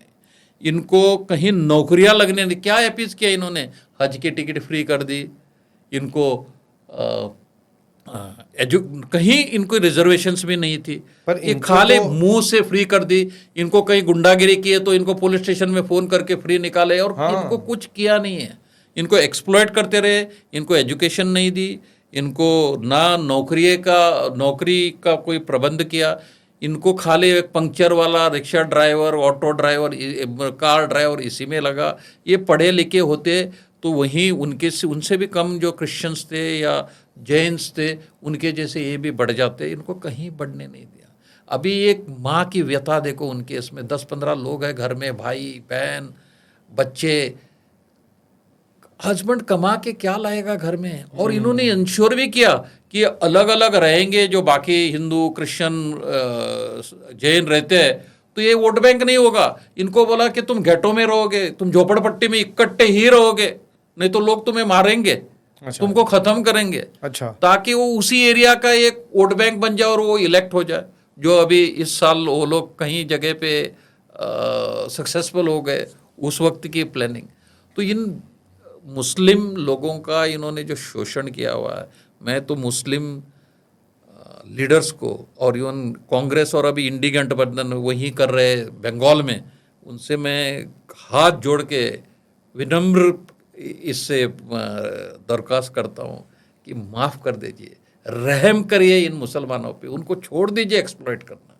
उनको पढ़ने दो, उनको सीखने दो, उनको नौकरियां करने दो, उनको बिजनेसेस करने दो, उनको बढ़ने दो. आप इनको मदरसा में पढ़ाते हो. आपके बच्चे कहाँ पढ़ते हैं? कॉन्वेंट में पढ़ते हैं, डीपीएस में पढ़ते हैं और फिर इंग्लैंड में ग्रेजुएशन और पोस्ट ग्रेजुएशन करके आते हैं. इन्हीं के रिलीजियस लीडर्स रहते हैं. इनके 2-2 बच्चे रहते हैं. इनको बोलते तुमको आबादी बढ़ानी है, आपके 10 रहे. वो जितने बढ़ेंगे उतनी खाना कम होगा, जितने बढ़ेंगे उतनी एजुकेशन के लिए फीस कम रहेंगे, उतनी मेडिसिन के लिए फीस कम रहेंगे.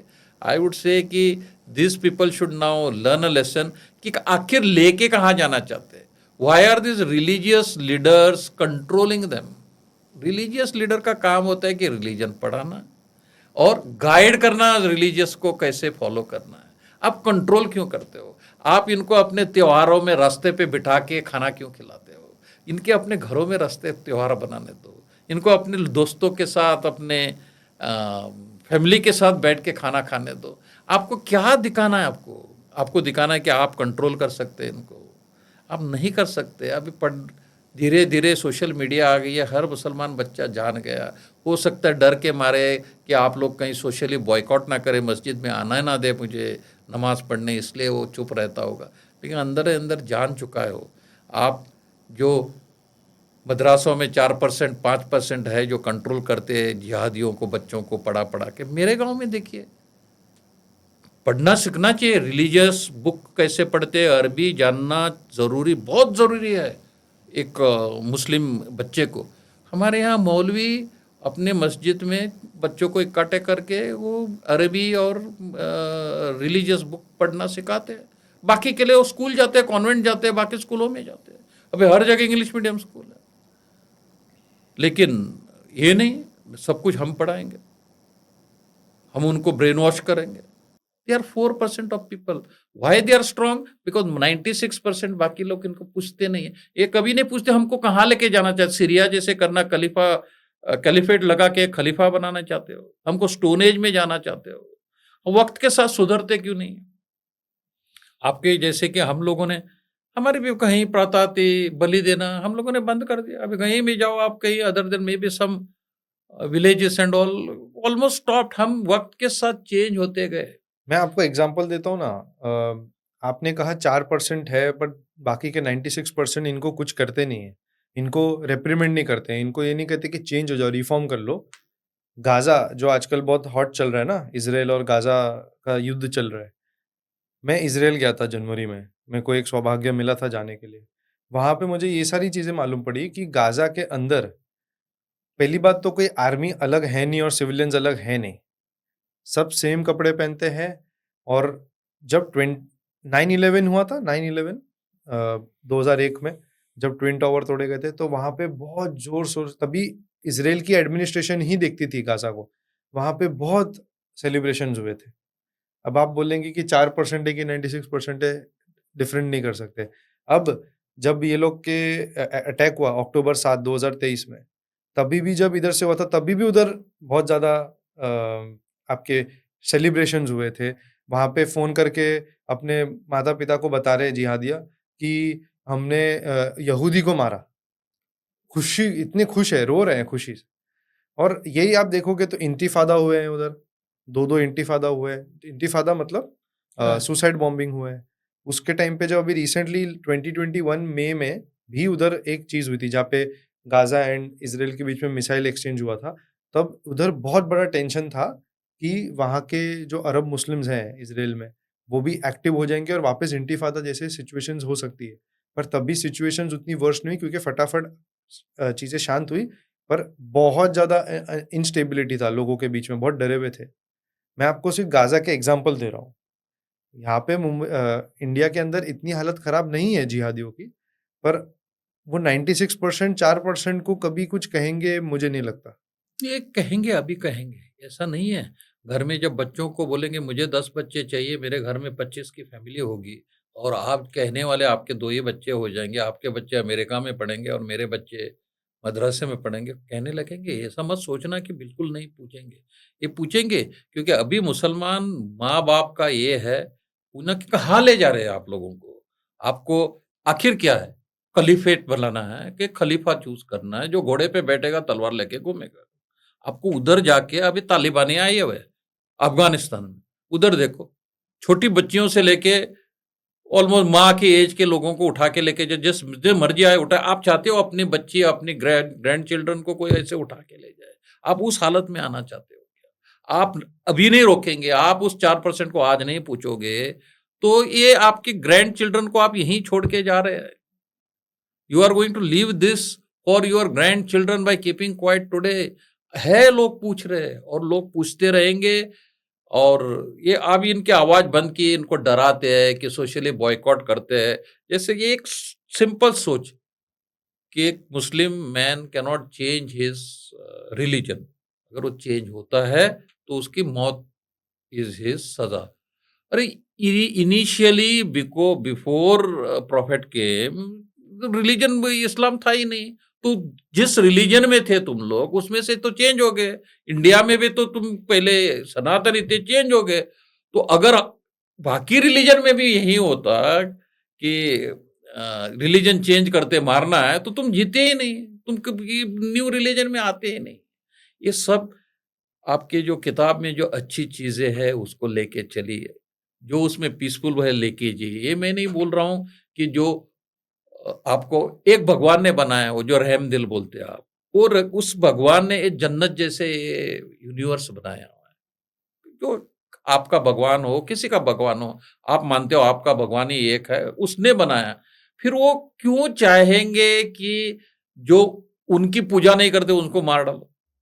ऐसा कौन सा भगवान चाहता है कि जो उनकी पूजा नहीं करता उसको मार डालो? उनके लिए मैं अलग से आग, तेज आग लगाऊंगा, ऐसा कुछ होता नहीं है। मैं अगर उसी भगवान का क्रिएशन हो जिस भगवान में सात्विक आप मानते हो, तो भगवान अगर चाहते हैं कि मैं उनकी पूजा करूं, मेरे दिमाग उन्होंने मुझे बनाया, मुझे दिमाग में डालेगा वो आपको आ जाओ।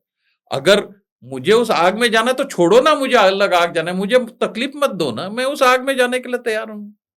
जो आग उन्होंने बनाई है जिसको नहीं, मैं उसमें जाने के लिए तैयार हूं, आप मुझे अलग से छोड़ो। मैं ये सो बोल रहा हूं कि माओ को, पिताजी को, बच्चे को, अभी एक वायरल वीडियो देखा मैंने, बकरीद के टाइम में आया था, कहीं गाय तड़प रही है, मार रही है लोगों को, वो पकड़ने के लिए बच्चे बच्चे आके उस गाय को पकड़ रहे हैं। मैं तो सोचता हूं कि जैसे कि सनातन धर्म में सिखाया जाता है कि आप बिल्कुल किसी भी जीव को, चाहे प्लांट्स हो, झाड़ हो, ये पानी हो, किसी को तकलीफ मत दे दो। ऐसा कोई काम मत करो जिससे किसी और को तकलीफ हो जाए।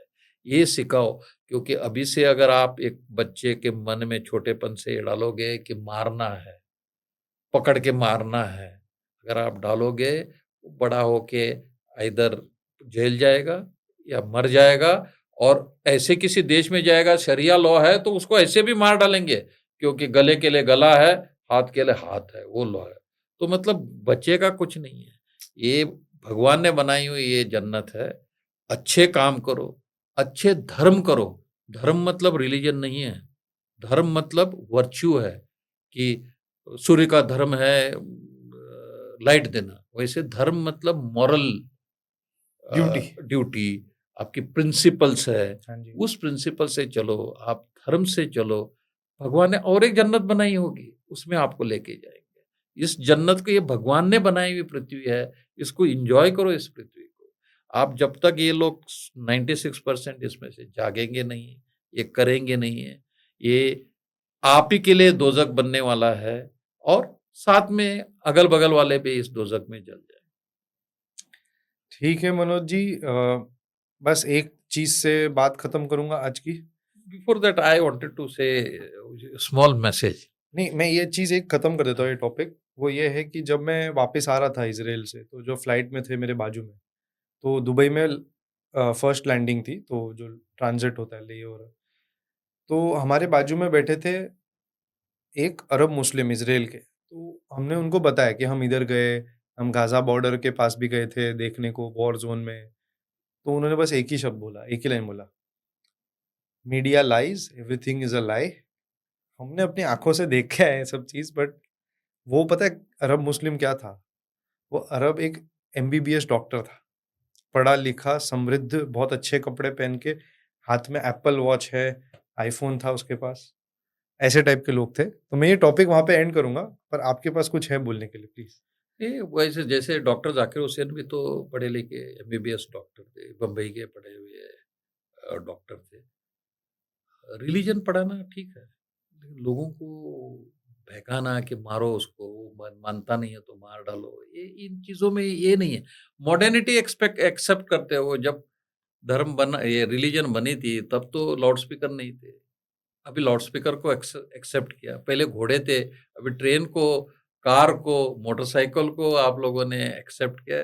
चेंजिंग थिंग्स को एक्सेप्ट करना ही इंसानियत है।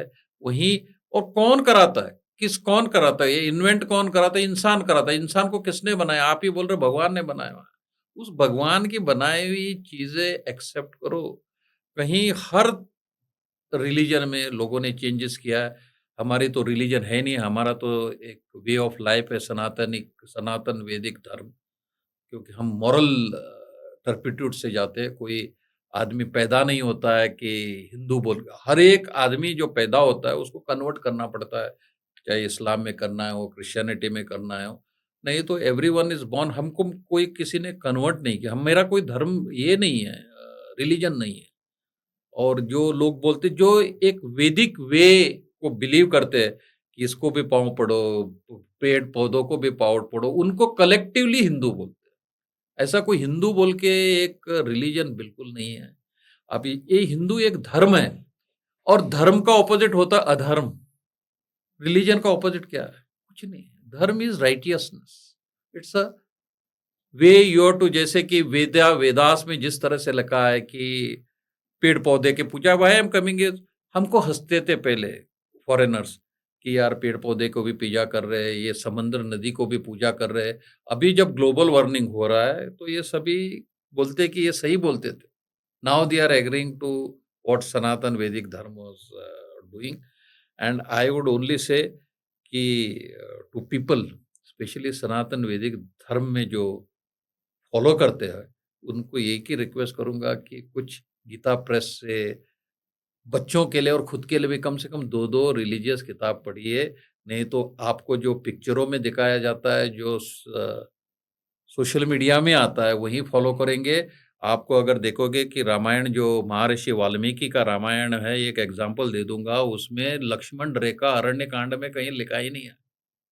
यस, लेकिन ट्रू। हम सब पिक्चरों में देख के, लोगों से सुन के, एक तेलुगु की पुरानी रामायण है उसमें से लेके हम बिलीव करते कि लक्ष्मण ने 3 रेखा डाली थी। हाँ, वाल्मीकि रामायण में है, एक जगह मंडोदरी बोलती है लंकेश को कि आप एक लक्ष्मण की एक छोटी सी रेखा पार नहीं कर सके तो इधर आप कैसे जीतोगे युद्ध। बट अरण्य कांड में कहीं नहीं है, बिल्कुल नहीं है। वैसे आ जाइए, आपको एक मैं लास्ट एग्जाम्पल दो, महाभारत में गंधार नरेश शकुनी, वो छोटे नहीं है, ये गंधार के नरेश थे वो। उसको सब हम बिलीव करते को लंगड़ा था, क्योंकि महाभारत सीरियल में उसको लंगड़ा देखा है। वो तो जो एक्टर को लग एक्टिंग गई कर थी। गुप्पे पेंटल को पांव में लगा था, इसलिए उसको डायरेक्टर ने बोला यार ऐसे करते एक अच्छा रहेगा चाल।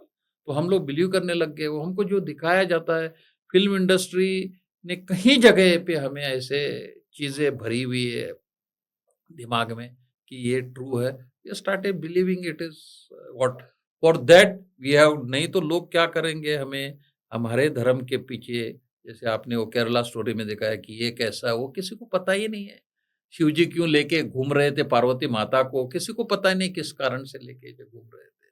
जब तक पढ़ोगे नहीं, खुद भी पढ़ो, बच्चों को भी पढ़ाओ, then only make them read at least 2 religious scriptures.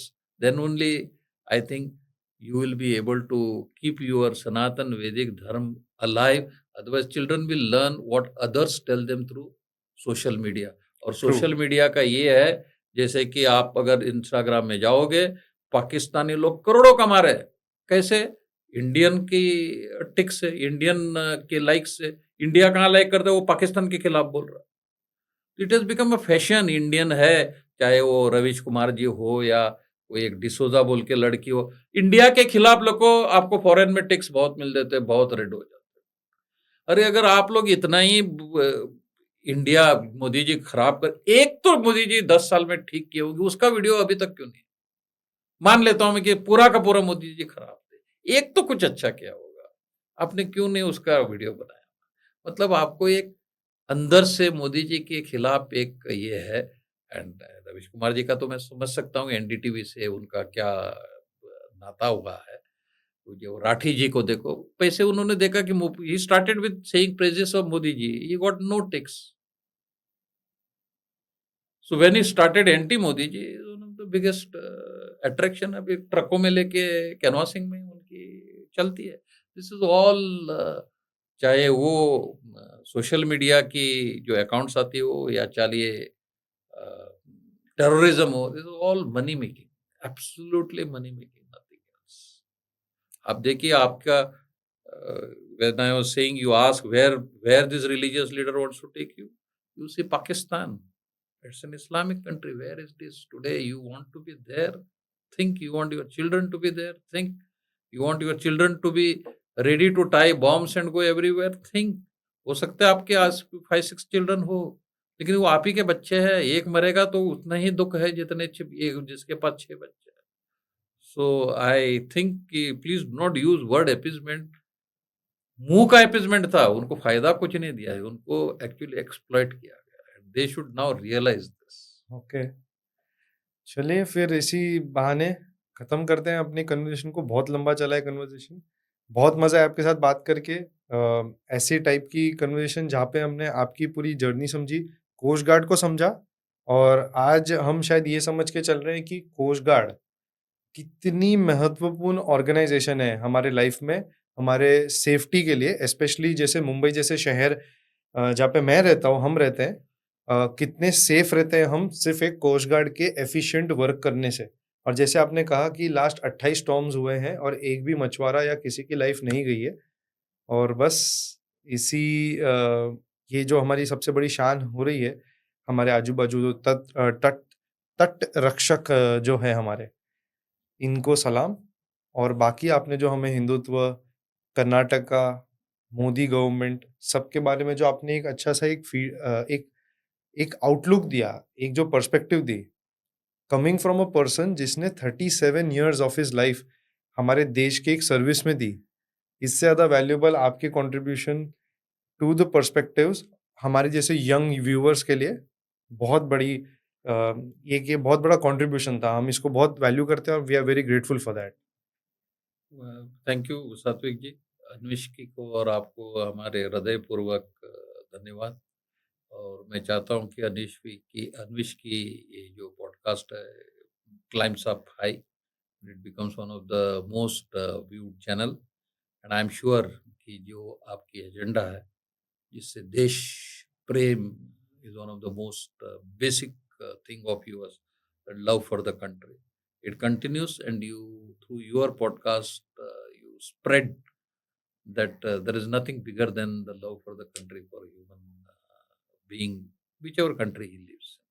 So, country is bigger than self. Yes, definitely. And that's how it should be. It should not be only with the military personnel who stay and sacrifice their lives for the border. Absolutely. It should be for every Indian or for every country person.